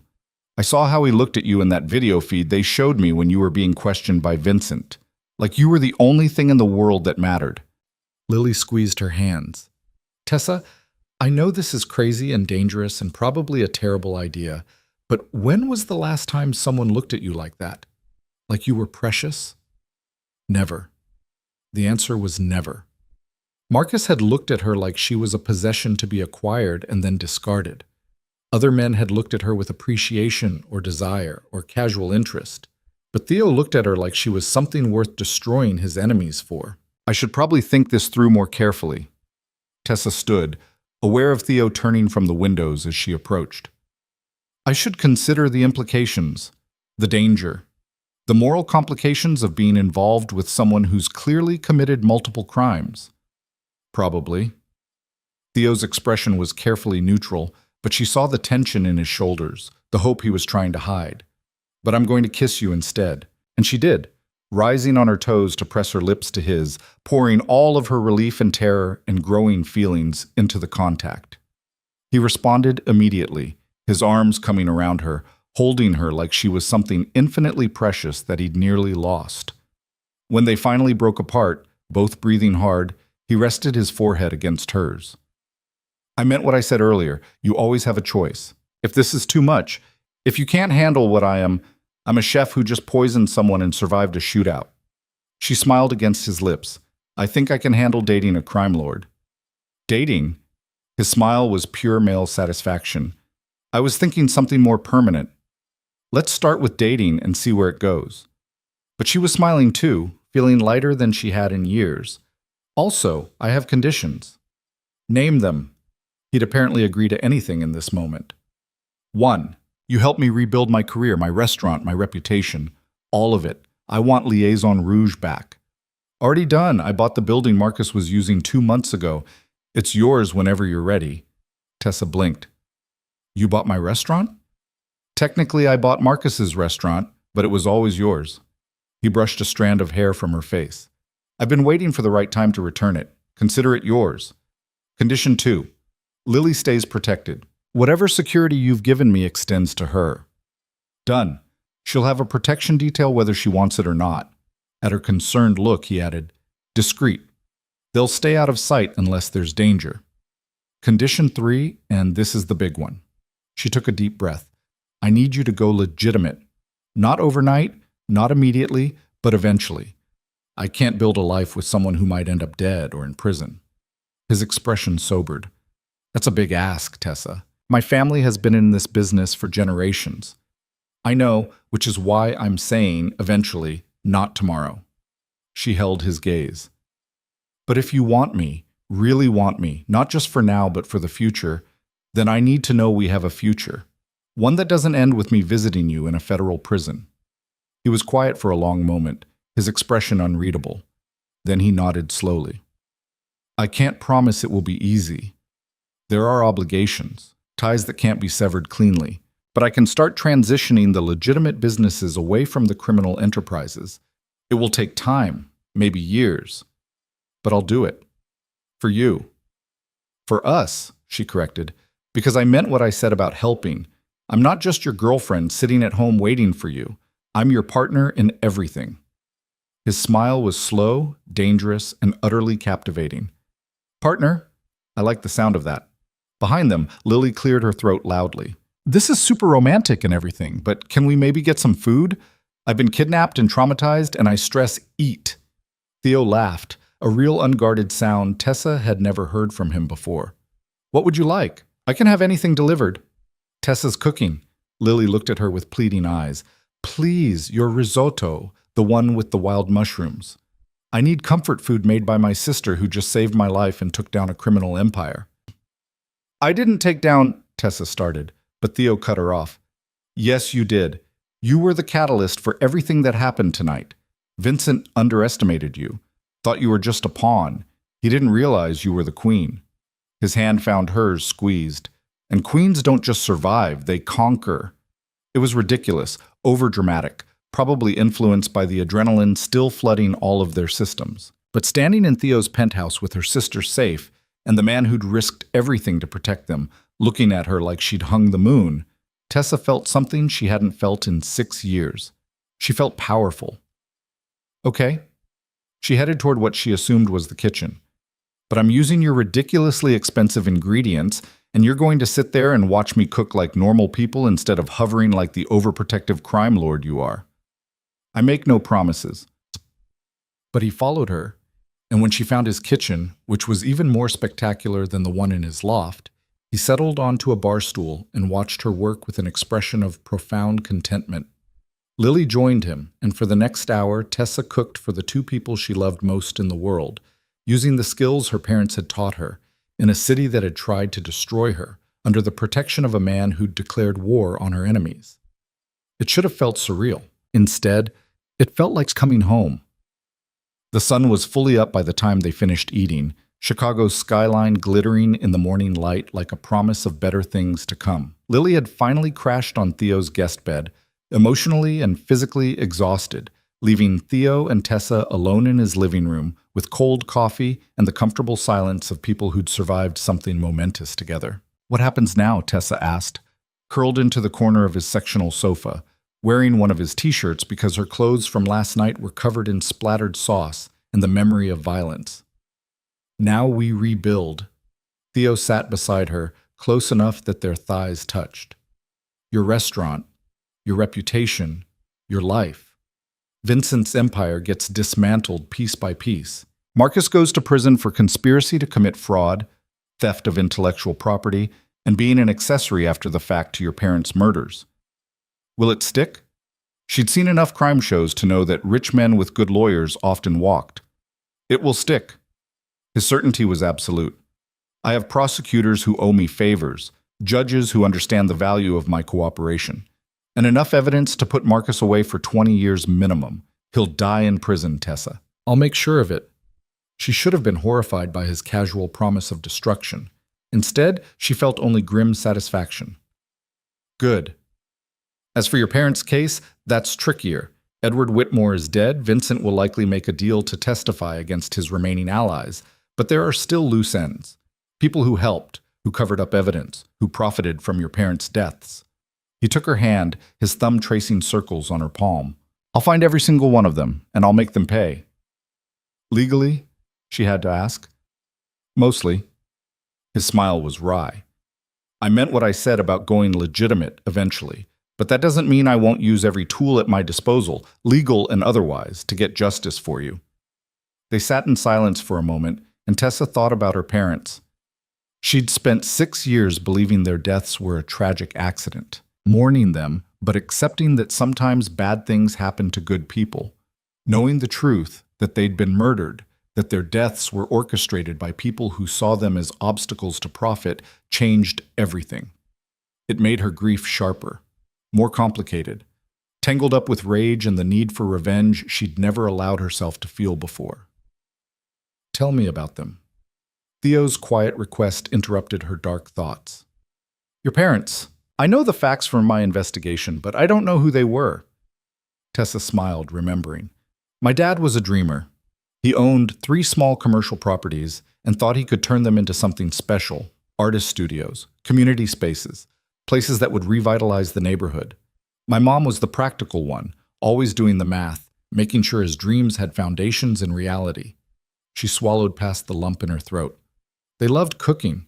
That's where I got it. Sunday dinners were sacred in our house. Everyone gathered. Everyone contributed to the meal. My dad would make these elaborate French dishes he'd learned from some chef he befriended. My mom would roll her eyes but perfect his techniques, and Lily and I would just watch and learn and feel loved." "They sound wonderful." Theo's hand tightened on hers. "They were. And Marcus's family took them from us for property that wasn't even worth that much at the time." Bitterness crept into her voice. 40 million now, but back then? Maybe 5 million total. They murdered 2 people for $5 million. People like Vincent and Edward don't see it that way." Theo's voice was hard. "They see opportunities and obstacles. Your parents were obstacles, so they were removed. It's how they operate. No emotion, no guilt, just cold calculation." "Is that how you operate?" She needed to know. "When you make decisions about your business, your empire, do you see people as obstacles?" He was quiet for a long moment, considering the question with the seriousness it deserved. "Sometimes. Not people like you or Lily or the innocents caught up in this world, But my enemies, the people who threaten what's mine, yes, I see them as problems to be solved. He turned to face her fully. I'm not a good man, Tessa. I've done things, ordered things that would make you sick if you knew the details. I've hurt people, destroyed lives, used violence to maintain power. I won't lie to you about that. But you're trying to change. She held his gaze. That's what you promised me.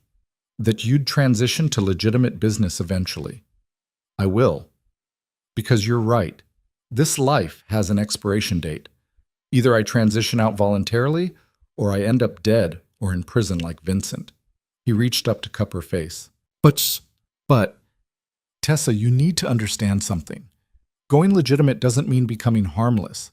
I'll still have power, still have connections, still be someone people fear. That's not something I can just turn off. I'm not asking you to be someone you're not. She leaned into his touch. I'm asking you to be someone who builds things instead of breaking them. Someone who protects people instead of hurting them. Someone who uses power for more than just accumulating more power. Like helping a talented chef rebuild her stolen restaurant. His smile was slight. Like that. She smiled back. And maybe using your shipping empire for legitimate trade and your construction company for actual construction projects. And your waste management business for actually... That one's mostly legitimate. He looked almost offended. We really do dispose of waste properly. Oh, well, then you're practically a saint. She was teasing now, feeling lighter despite the heavy conversation. A mob boss who believes in proper waste disposal. How civic-minded. Crime lord, he corrected with a grin. And yes, I believe in proper waste disposal, also recycling. I'm very environmentally conscious. Tessa started laughing, real laughter that shook her whole body and brought tears to her eyes. It was absurd sitting here discussing environmental consciousness with a man who'd orchestrated his own fake death last night. But somehow it was also perfect. This moment of normalcy amidst the chaos. When she finally caught her breath, she found Theo watching her with an expression so tender it made her heart ache. What? I love your laugh. He said it simply, like it was an obvious fact. I've been trying to make you laugh for 6 months, watching you work, seeing glimpses of the joy underneath the armor you wear. But you were always too guarded, too hurt. Hearing you laugh now, really laugh, feels like a gift. Theo, she didn't know what to say to that. I know it's too soon to say certain things, he continued before she could respond. I know you need time to process everything that's happened, to figure out if you can really be with someone like me. But I want you to know I'm patient. I'll wait as long as you need. And in the meantime, I'll prove to you every single day that I'm worth the risk. Her phone buzzed, breaking the moment. She checked it and felt her stomach drop. 47 missed calls, 163 text messages, and her social media was apparently exploding. Oh God, what? Theo leaned over to look at her screen, then cursed. The story broke. Someone, probably one of the police officers or hotel staff, had leaked what happened last night. The headlines were sensational. Chicago crime boss survives assassination attempt. Calabrese empire crumbles. Chef caught in mob war. And there in several articles was her name, her photo from the hotel website, speculation about her relationship with Theo. They're calling me your girlfriend. She scrolled through article after article, each one more invasive than the last. They found my old restaurant, Marcus's theft, our history. They're digging up everything. I can shut this down. Theo was already pulling out his phone. I have people who can manage the narrative. Make sure, no. She surprised herself with the firmness of her voice. Let them talk. Let them know what Marcus did, what Vincent did. Let the truth come out. Tessa, the attention will be intense. Reporters, paparazzi, people picking apart your entire life. Good. She stood pacing to the windows, looking out at the city that had tried to break her.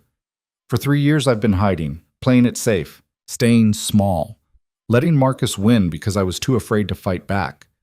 But I'm done with that. If people want to talk about me, let them talk about how I survived, how I rebuilt, how I refused to stay a victim. Theo joined her at the windows, his presence solid and reassuring at her back. You're sure?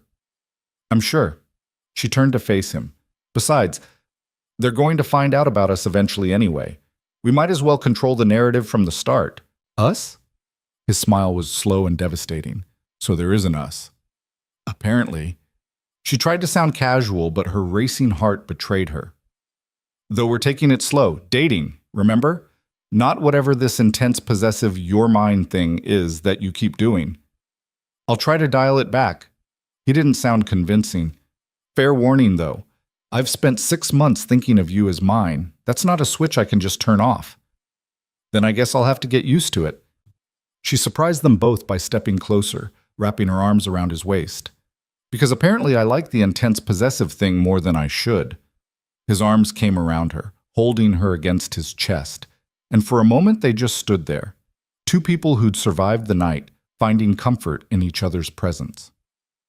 Outside, Chicago continued its morning routine, unaware of the seismic shifts in its criminal underworld, the fall of an empire, the rise of something new. Tessa's phone buzzed again, this time with a call from a number she recognized, her former landlord from Liaison Rouge. Miss Sullivan. His voice was obsequious, nervous. I heard about what happened last night. Terrible business. Just terrible. But I wanted you to know the building is available if you want it back. I'd be happy to work out very favorable lease terms. Not necessary. She kept her voice professional, cool. Mr. Castellano already acquired the property. I'll be reopening soon. Oh. His tone shifted to relieved. That's wonderful news. Please let me know if you need anything. She hung up without responding, then looked at Theo. You really bought my restaurant. I really did. 2 months ago, when Marcus's financial troubles became public knowledge, I knew he'd have to sell assets, so I made sure I was the buyer. He seemed almost shy about it. I was going to give it to you for your birthday next month. Surprise. My birthday isn't for 3 months. I would have waited. He shrugged. But then Vincent forced my hand with his assassination attempt, and the timeline moved up. She shook her head, overwhelmed by the casual way he talked about buying buildings and surviving assassinations. This is going to take some getting used to. We have time. He pressed a kiss to her forehead. All the time you need. Lily emerged from this guest room then, looking rumpled and vulnerable in borrowed clothes. Are you two done being disgustingly romantic? Because I'm starving again. And apparently Theo's kitchen has ingredients for actual crepes, which seems like a crime not to use. Since when do you make crepes? Tessa asked. Since never, which is why you're going to teach me. Lily grinned, some of her natural spark returning. Consider it therapy. We'll cook, and you'll tell me all about how you poisoned a crime lord and lived to brag about it. So they did. Tessa taught her sister how to make perfect crepes, while Theo watched and worked on damage control via phone and laptop, managing the fallout from last night with the same efficient ruthlessness he applied to everything. Lily asked 1,000 questions, some serious, some teasing, all of them helping to process the trauma of the past 24 hours. And slowly, the fog of shock began to lift. Tessa was alive. Lily was safe. Her parents' murderers would face justice, and she had a chance to rebuild everything Marcus had stolen from her: her restaurant, her reputation, her life. By noon, Theo's PR team had crafted a statement. Tessa was a victim who'd been coerced into participating in an assassination attempt protected by Theo when the situation became dangerous, and now recovering under his personal security. The statement positioned her as sympathetic rather than complicit, focusing on her survival rather than her actions. Will this work? Tessa asked as they reviewed the press release. It's already working. Theo showed her his laptop where social media sentiment had shifted from sensational speculation to widespread support. Apparently the story of a chef whose restaurant was stolen, whose parents were murdered, forced into a mob war, resonated with people. She was being called brave, strong, a survivor. It felt strange being the center of so much attention. But maybe Theo was right. Maybe she was done hiding. When can I reopen Liaison Rouge? The question surprised even her. She'd expected to need more time to recover, to process. But the thought of her restaurant, her kitchen, her space called to her like home. Whenever you're ready. Theo's smile was proud. The building needs some updates, new equipment, proper licensing. Give me 2 weeks to handle the details, and you can start hiring staff. 2 weeks. In 2 weeks, she could begin rebuilding the dream Marcus had stolen. The thought filled her with an energy she hadn't felt in years. I want Jeremy as my sous chef. She started planning immediately, her mind spinning with menus and designs and possibilities. And I want to expand the concept, not just French cuisine, but a fusion of techniques I've learned in the past 3 years. Something that represents who I am now, not who I was when Marcus knew me. Whatever you want. Theo's hand found hers. It's your restaurant, Tessa. Your vision. I'm just providing the building and the capital, and the security. She raised an eyebrow. Because I'm guessing you'll insist on that. Absolutely. At least until we're certain all of Vincent's allies have been neutralized. After that, we can reassess. I can live with that. She squeezed his hand. Thank you. For everything. For protecting Lily. For getting justice for my parents. For giving me back my dream. You don't need to thank me. His voice was quiet. Intense. Protecting you isn't a favor. It's not a transaction. It's what I do because you're... He paused, searching for words. Because you matter more than anything. Lily made a gagging sound from across the kitchen. Okay, seriously, the romance is getting to be a bit much. Can we maybe watch a movie or something? Something violent to balance out all this feelings talk? They did. They spent the afternoon on Theo's ridiculously comfortable sectional, watching action movies and eating too much food, letting the normalcy of the moment heal some of the trauma from the night before. And when Lily finally fell asleep between them, exhausted by everything she'd been through, Theo and Tessa sat in comfortable silence, their hands linked over her sleeping form. This could be our life. Theo said it quietly, not wanting to wake Lily. Quiet moments. Normal days. Building something together instead of just surviving. Is that what you want? Tessa studied his profile in the dimming afternoon light. Because you don't seem like a quiet moments kind of person. I wasn't. Before you. He turned to meet her gaze. But watching you cook, hearing you laugh, seeing you with your sister, I'm starting to understand what I've been missing. What all the power and money and control can't give me. And what's that? Home. The single word held so much weight. You feel like home, Tessa. And I didn't even know I was looking for that until I found you. She should have been overwhelmed. This was too much, too fast, too intense. But somehow with Theo it felt right. Like they'd been building toward this moment for longer than 6 months. Like some part of her had been waiting for someone who would fight for her the way he had. Ask me again, she whispered. Ask you what? If I'll stay. If I'll give us a real chance.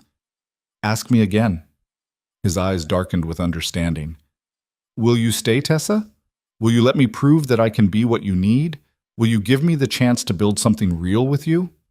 Yes. The word came easily, naturally. But I have one more condition. Name it.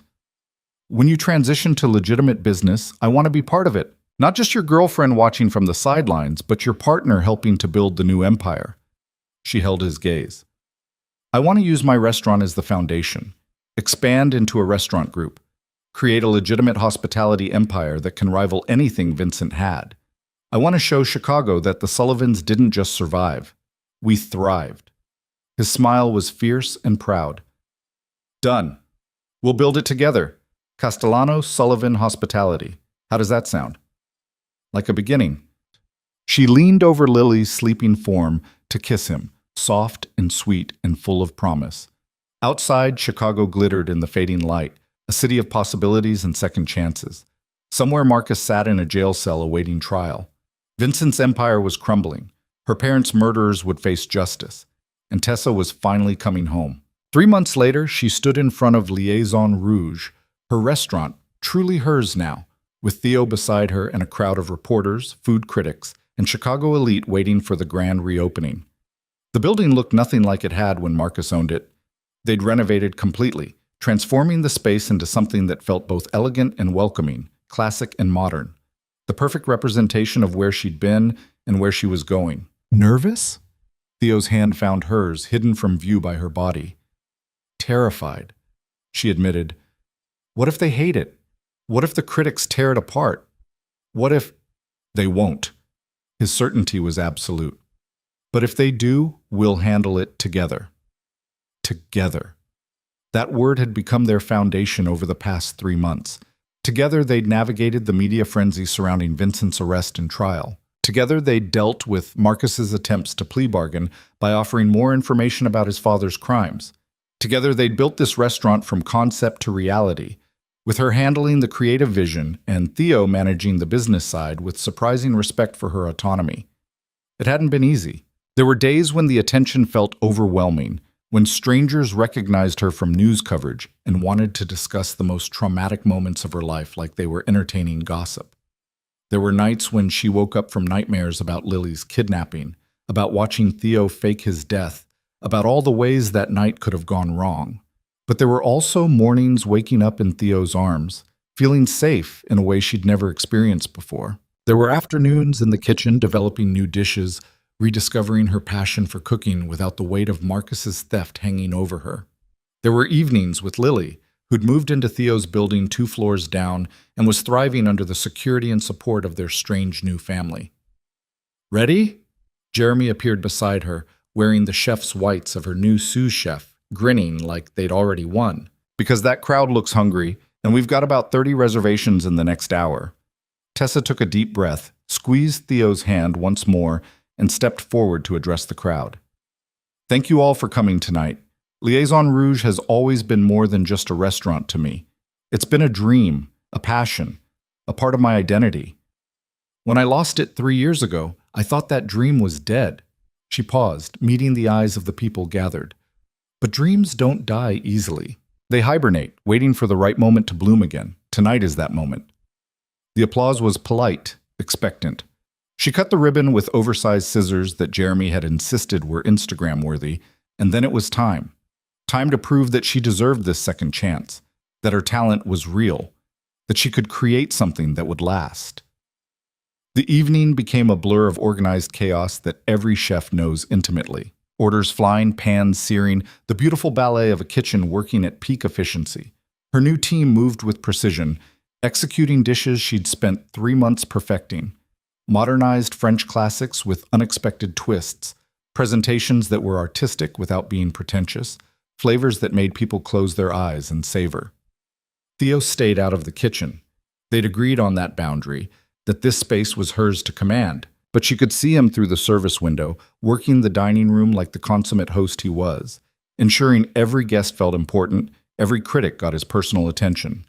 Around 10 p.m., a familiar face appeared at the kitchen pass. Robert Chang, the food critic whose review of Marcus's restaurant 3 years ago had praised innovative French fusion without knowing every dish he'd eaten had been stolen from her. She'd spent years hating him for that review, for legitimizing Marcus's theft with his influential words. He didn't recognize her at first, too focused on the dish Jeremy was plating. Then their eyes met, and she saw the recognition, the shock, the dawning horror as he put the pieces together. Miss Sullivan. He approached slowly, carefully. I owe you an apology. A significant one. You do. She didn't try to soften it. But right now I'm more interested in whether you think my food deserves the praise you gave Marcus. Your food? He gestured helplessly at his half-finished plate. This is extraordinary. The technique, the creativity, the way each element works together. I've eaten at Marcus's restaurants multiple times over the years, and this is so far superior that I'm ashamed I ever gave him a positive review. So write that. She held his gaze. Write about what you're eating tonight. Write about how real talent can survive theft and betrayal. Write a review that tells the truth. I will. His promise felt sincere. And Miss Sullivan, I'm sorry, truly. She nodded, accepting the apology but not absolving him. He'd have to earn his redemption the same way she'd earned hers, through honest work and time. The critic reviews would come later, she knew. But the real measure of success was the dining room full of people, the wait list growing by the hour, the reservations already booked solid for the next 3 months. They'd done it. She'd done it. Liaison Rouge was reborn. And this time, no one could take it from me. By midnight, the last guests had departed, the kitchen was cleaned, and her exhausted staff had gone home with praise and bonuses that made them smile despite their fatigue. Only Jeremy remained, sharing a bottle of champagne with her and Theo in the quiet dining room. To Liaison Rouge, Jeremy raised his glass. And to never sitting on Marcus again, because once was enough for a lifetime.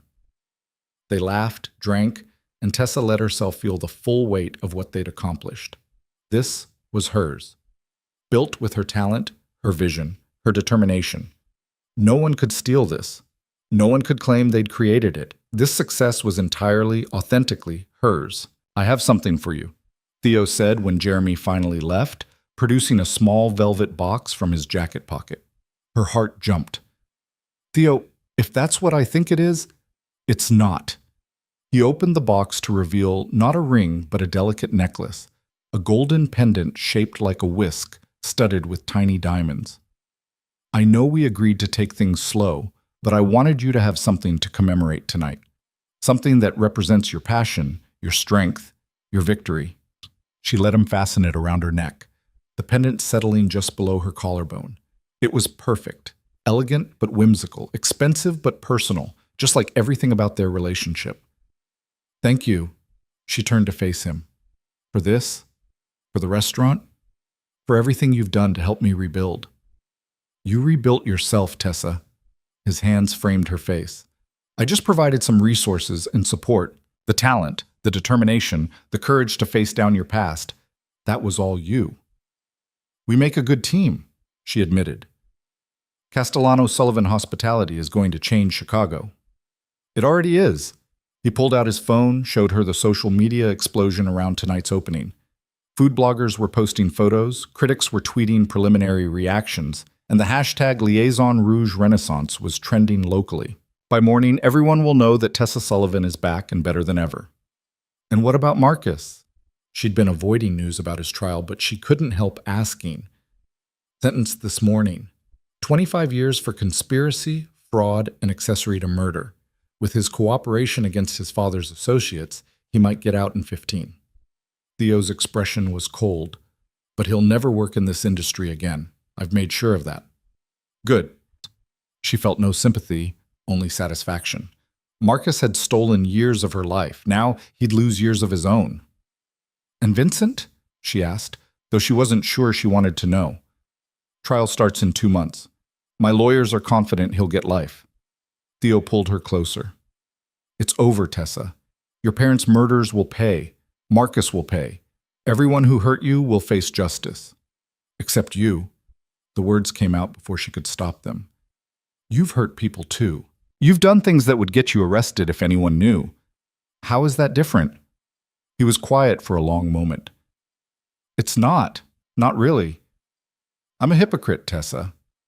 I use the law to punish my enemies while operating outside it for my own purposes. I don't have a good defense for that, except to say that I'm trying to change. For you. Are you? She needed to know. Really changing, I mean. Not just paying lip service to the idea while continuing to run a criminal empire. I am. He met her gaze squarely.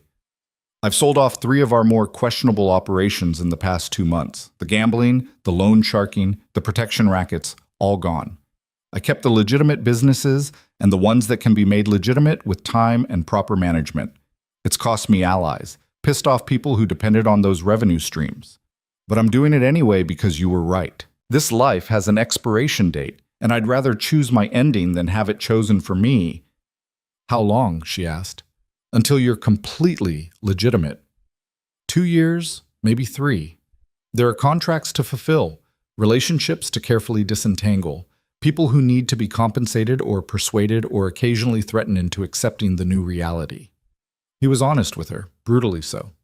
But I'm committed to the timeline. By the time we've built Castellano-Sullivan Hospitality into the empire I know it can be, the Castellano family business will be above board, I promise. Okay. She believed him. More than that, she was willing to wait, to support him through the transition, to be his partner in building something better. 2 years. I can work with that. In the meantime, Asim. He pulled another box from his pocket, this one larger. I thought we could start planning. This box held a ring, a spectacular diamond set in platinum, surrounded by smaller stones that caught the light like stars. It was the kind of ring that made statements, that marked territory, that announced to the world that she was claimed. She should have been angry that he'd lied about the necklace being his only gift. Instead, she started laughing, the same slightly hysterical sound from that day in his loft, when they discussed his environmental consciousness. We've been dating for 3 months. I've been in love with you for 9. He said it simply, like it was obvious, I was in love with you before I even met you. Watching you rebuild yourself, seeing your strength, meeting you just confirmed what I already knew, that you're it for me, that I'll never want anyone else the way I want you. That's insane. But she was crying now, overwhelmed by the intensity of his feelings, the depth of his commitment. We barely know each other. I know that you stress-bake croissants, that you call your sister every Sunday at 3 p.m., that you hum while you cook and get a tiny wrinkle between your eyebrows when you're focusing on a difficult technique. He wiped away her tears gently. I know you're brave and talented and stubborn, that you've survived things that would have broken most people, that you forgive but you don't forget, that you demand honesty even when it hurts, that you're building an empire with the same determination you use to perfect a sauce. Theo, I know it's too soon. I know I'm pushing. He took her hand, slid the ring onto her finger without asking permission, because of course he did. But I also know that I'm not letting you go, ever.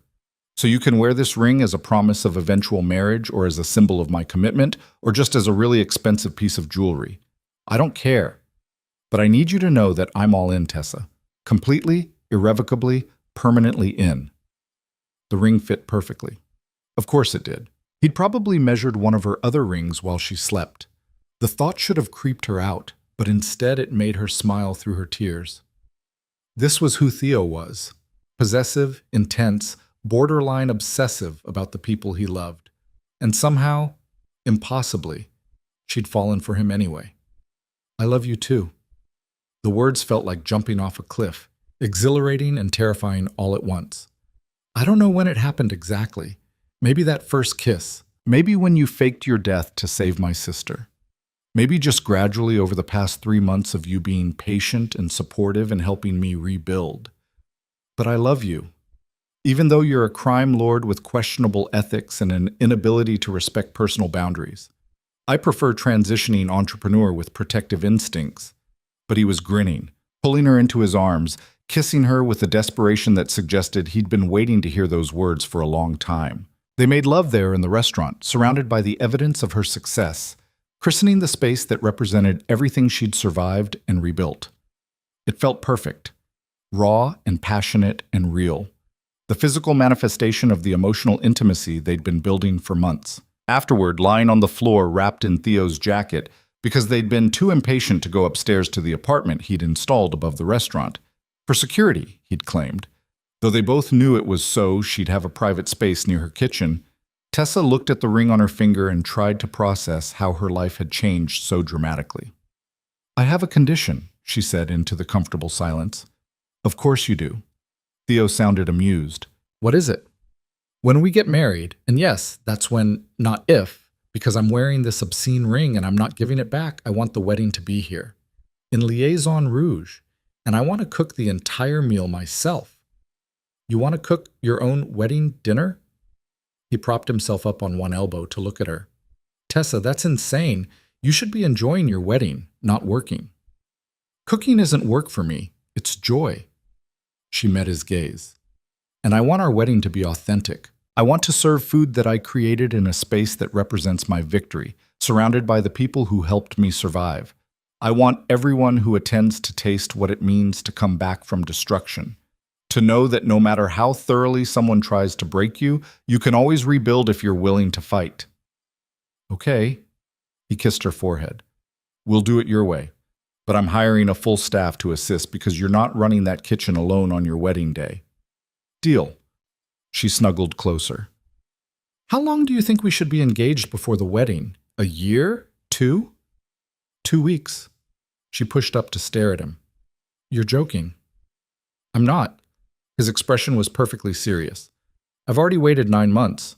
I'll compromise and wait longer if you insist, but my preference would be to marry you as soon as legally possible. 2 weeks is insane. I need to plan, to prepare the menu, You have a staff for that now. You have me to handle all the logistics. You have everything you need. He cupped her face. Say yes, Tessa. Marry me in 2 weeks. Here in your restaurant, surrounded by the life you've rebuilt. Let me make you mine legally, permanently, publicly. 1 month, she countered, her mind already spinning with possibilities. I need at least that long to create a menu worthy of the occasion, and Lily needs time to find a dress and... 3 weeks. His smile was pure negotiation. I'll arrange everything else. Flowers, music, guests, legal paperwork. You just focus on the food and showing up. 3 weeks. She agreed, then kissed him to seal the deal. But I'm choosing the wine pairings. I wouldn't dream of interfering with your wine choices. He pulled her back down against his chest, though I reserve the right to veto anything from Marcus's old distributor. They lay there until dawn, planning their impossibly rushed wedding, talking about the expansion plans for Castellano-Sullivan hospitality, dreaming about a future that 6 months ago would have seemed impossible. And when the morning light finally streamed through Liaison Rouge's windows, illuminating the space she'd rebuilt from ashes, Tessa felt something she hadn't felt since before her parents died. She felt complete. The wedding was exactly 3 weeks later, and it was perfect chaos. Tessa spent the morning in her kitchen with Jeremy and her expanded staff, preparing a 7-course tasting menu that told the story of her journey, starting with a delicate consommé, representing clarity after confusion, moving through dishes that incorporated techniques from every chef and culture that had influenced her, and ending with a deconstructed croissant dessert that represented rebuilding something broken into something even more beautiful. Lily served as her maid of honor, wearing a dress the color of champagne and crying through her entire getting ready speech about how proud their parents would have been. Theo's sister flew in from Italy, a surprise since Tessa hadn't known he had a sister, and immediately adopted her as family with the kind of fierce protectiveness that apparently ran in the Castellano bloodline. The ceremony was small, intimate, held in the main dining room with only 50 guests, their closest friends, key staff, and a few carefully selected business associates. No press, no cameras except for one trusted photographer. This moment was theirs alone. Robert Chang, the food critic, showed up uninvited with his review of Liaison Rouge's reopening, printed and framed. A glowing piece that called her cooking transcendent and publicly apologized for ever praising Marcus's stolen dishes. Your wedding gift, he said simply, and my penance. She hung it in the kitchen where everyone could see it. Theo's vows made her cry, promises of protection, partnership, and permanent devotion delivered in that intense way of his that left no doubt he meant every word. Her vows were simpler. I promise to build something beautiful with you. I promise to trust you even when it's hard. I promise to love you even when you're being an overprotective crime lord who can't respect boundaries. The guests laughed. Theo grinned and kissed her before the officiant gave permission, and she kissed him back, tasting their future in that moment. The dinner was a triumph. Every course was executed flawlessly, each wine pairing perfect, the entire meal a symphony of flavors that had guests closing their eyes in appreciation. Between courses, she worked the room with Theo, accepting congratulations and compliments, feeling the full weight of how far she'd come. Marcus's empty chair at his trial, facing a sentence that would keep him imprisoned through middle age. Vincent's frozen assets, his empire dismantled piece by piece, her parents' murderers facing justice, and her, married to a man who'd declared war on her enemies and won, rebuilding an empire with her own hands. Finally free. What are you thinking? Theo asked during their first dance, holding her close as a jazz trio played something slow and romantic. That I should have tried to poison you months ago. She smiled at his startled laugh. Look what it got me. A husband with questionable morals and a tendency toward violence. A partner. She tightened her arms around his neck. An empire. A second chance. Everything I thought I'd lost forever. You never lost it. His voice was serious despite the moment. It was always yours. Your talent, your strength, your dreams. Marcus could steal your restaurant, but he could never steal who you are. That was always untouchable. Later, after the last guest had departed and the staff had cleaned up and gone home, Theo and Tessa stood in the kitchen where it had all begun, where she'd first added poison to his wine, where she'd taken the first step toward reclaiming her life. No regrets? He asked, leaning against the counter, watching her with that intense focus she'd grown to crave. Only one. She moved into his arms, feeling his warmth surround her. I regret that I didn't trust myself sooner, that I let Marcus make me small for so long. You're not small now. His hands traced down her spine. You're magnificent. You're building an empire, Tessa. By this time next year, Castellano Sullivan Hospitality will have 5 restaurants across 3 cities. In 5 years, we'll rival any hospitality group in the country. Ah, that's your plan? 5 restaurants in 5 years? That's our plan, he corrected. Your vision, your talent, your standards. I just provide the capital and the business infrastructure. This is your empire, Mrs. Castellano. I'm just lucky enough to be part of it. Mrs. Castellano. The name still felt strange on her tongue, but she was learning to love it. Learning to love the way it connected her to this man who'd fought for her, protected her, helped her rebuild everything she'd lost. I'm pregnant. The words slipped out before she could second-guess them. She'd been saving the news for the perfect moment, and somehow standing in her kitchen with her husband on their wedding night felt exactly right. Theo froze, his hand stilling on her back. What? Found out yesterday. I was going to tell you tonight, but then the wedding was so crazy and I didn't want to overshadow. He kissed her, cutting off her nervous rambling with a kiss so tender and filled with joy that she felt tears prick her eyes. When he finally pulled back, his hands were shaking as they moved to rest on her still flat stomach. A baby. His voice was reverent, awed. We're having a baby. Babies, actually. She bit her lip. The doctor said twins. It runs in my family. My grandmother was a twin.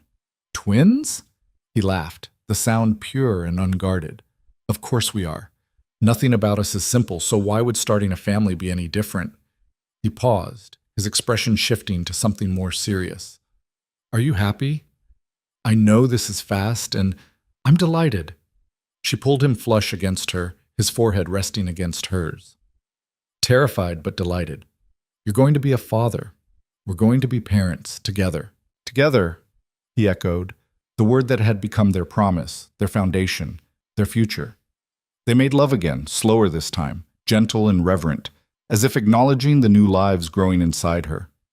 And afterward, lying in the apartment above Liaison Rouge, Tessa thought about everything that had led to this moment.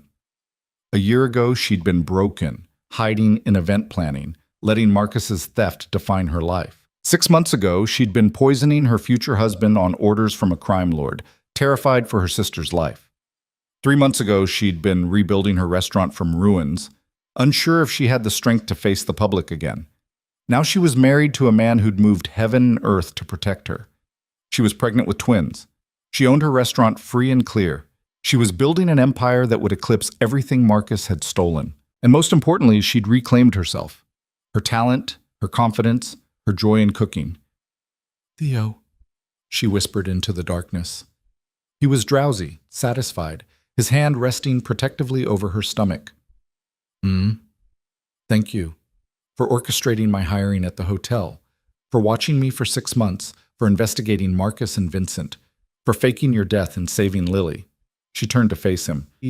I know I should probably be creeped out by the stalking aspect, but honestly, thank you for caring enough to look.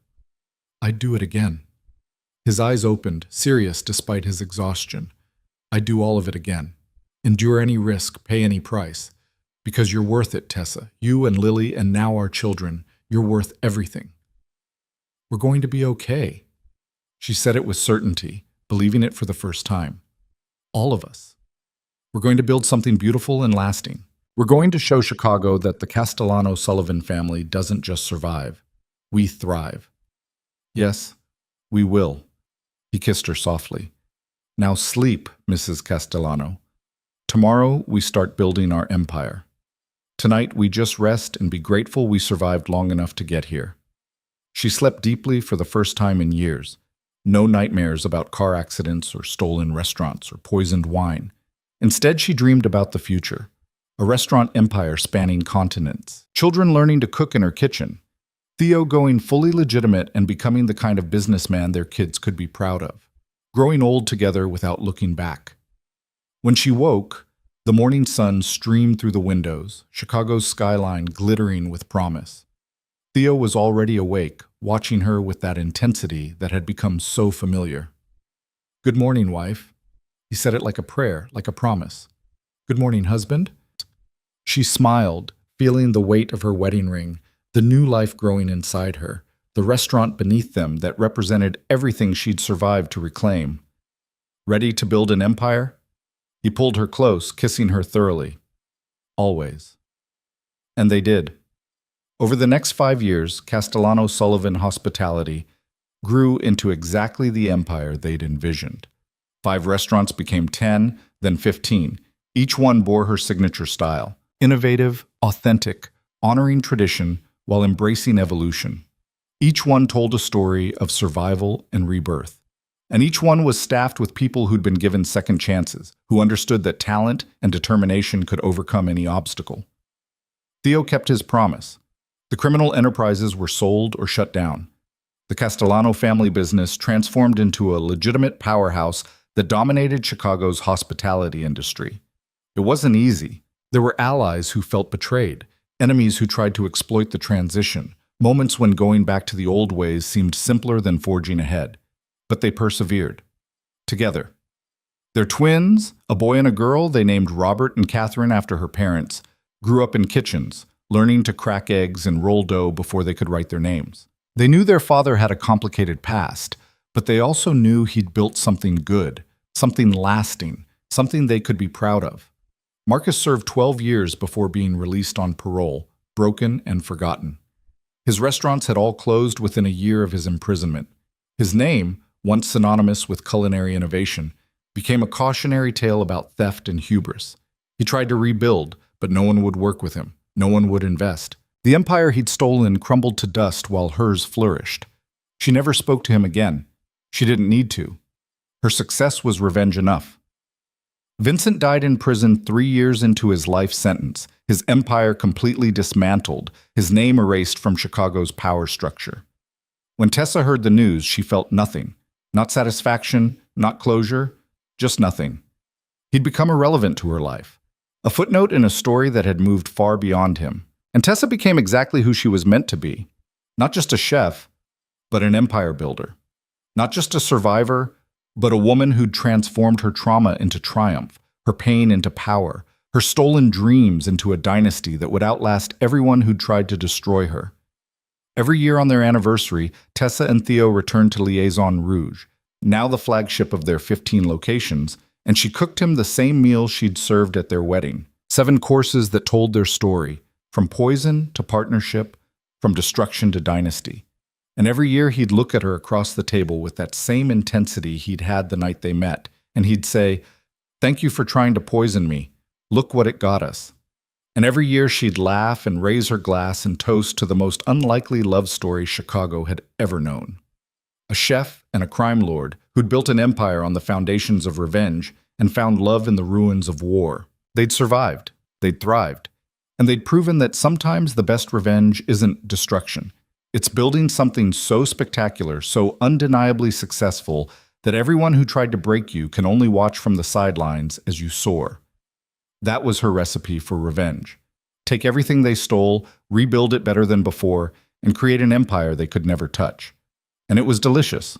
On a crisp autumn evening, 15 years after that fateful night, when she'd poisoned Theo's wine, Tessa stood in the kitchen of Liaison Rouge with her daughter Catherine, teaching her the same techniques her own mother had taught her.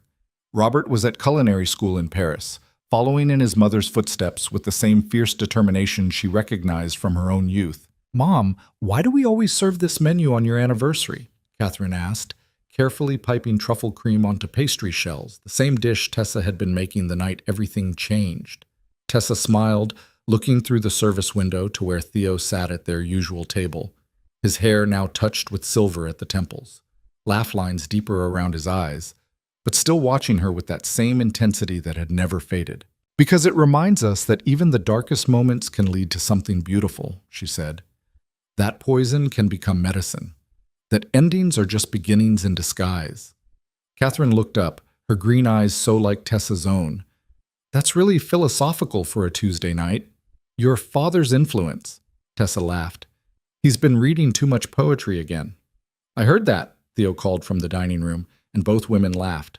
Later, after the dinner service was complete and Catherine had gone home to her own apartment, her own life, Tessa and Theo sat in the quiet restaurant, hands linked across the table. "Do you ever regret it?" she asked quietly. "Giving up the power, the control, the life you had before me?" "Never." His answer was immediate. Absolute. I traded power for purpose, Tessa. I traded control for connection.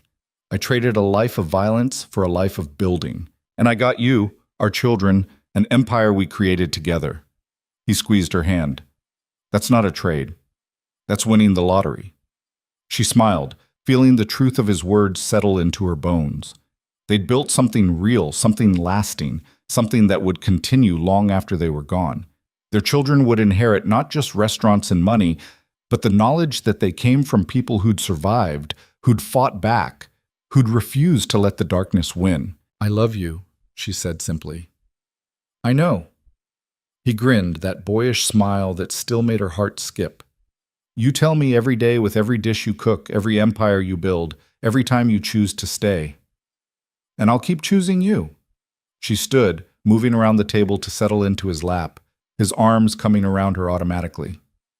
Every single day for the rest of our lives. Outside, Chicago glittered in the darkness, a city of second chances and new beginnings. Somewhere in that vast urban sprawl, other people were fighting their own battles, surviving their own betrayals, building their own empires from the ashes of their destroyed dreams. And in a small restaurant in the heart of the city, a chef and her husband sat in comfortable silence, surrounded by the evidence of their victory, secure in the knowledge that they'd taken the worst thing that had ever happened to them and turned it into the best thing that could have happened. That was the real recipe for revenge. Not destruction, but creation. Not tearing down, but building up. Not becoming like the people who hurt you, but becoming so much better that their cruelty becomes irrelevant. Tessa had learned that lesson the hard way, in a kitchen that smelled of truffle cream and possibility, on a night when she'd held poison in her hands and chosen trust instead of fear, and she'd never looked back. The empire she'd built with Theo stood as testament to a simple truth, that the best revenge is a life well lived, a dream fulfilled, a love that endures. And as she sat in her husband's arms, in the restaurant that bore her name, in the city that had tried to break her, Tessa Sullivan Castellano knew with absolute certainty that she'd won, not just against Marcus or Vincent or the forces that had conspired against her, but against the fear and doubt and pain that had threatened to define her. She'd won by refusing to stay a victim, by choosing to fight back, by building something so beautiful and successful that no one could ever take it away. That was her legacy. That was her triumph. That was her recipe for revenge, and it tasted like victory.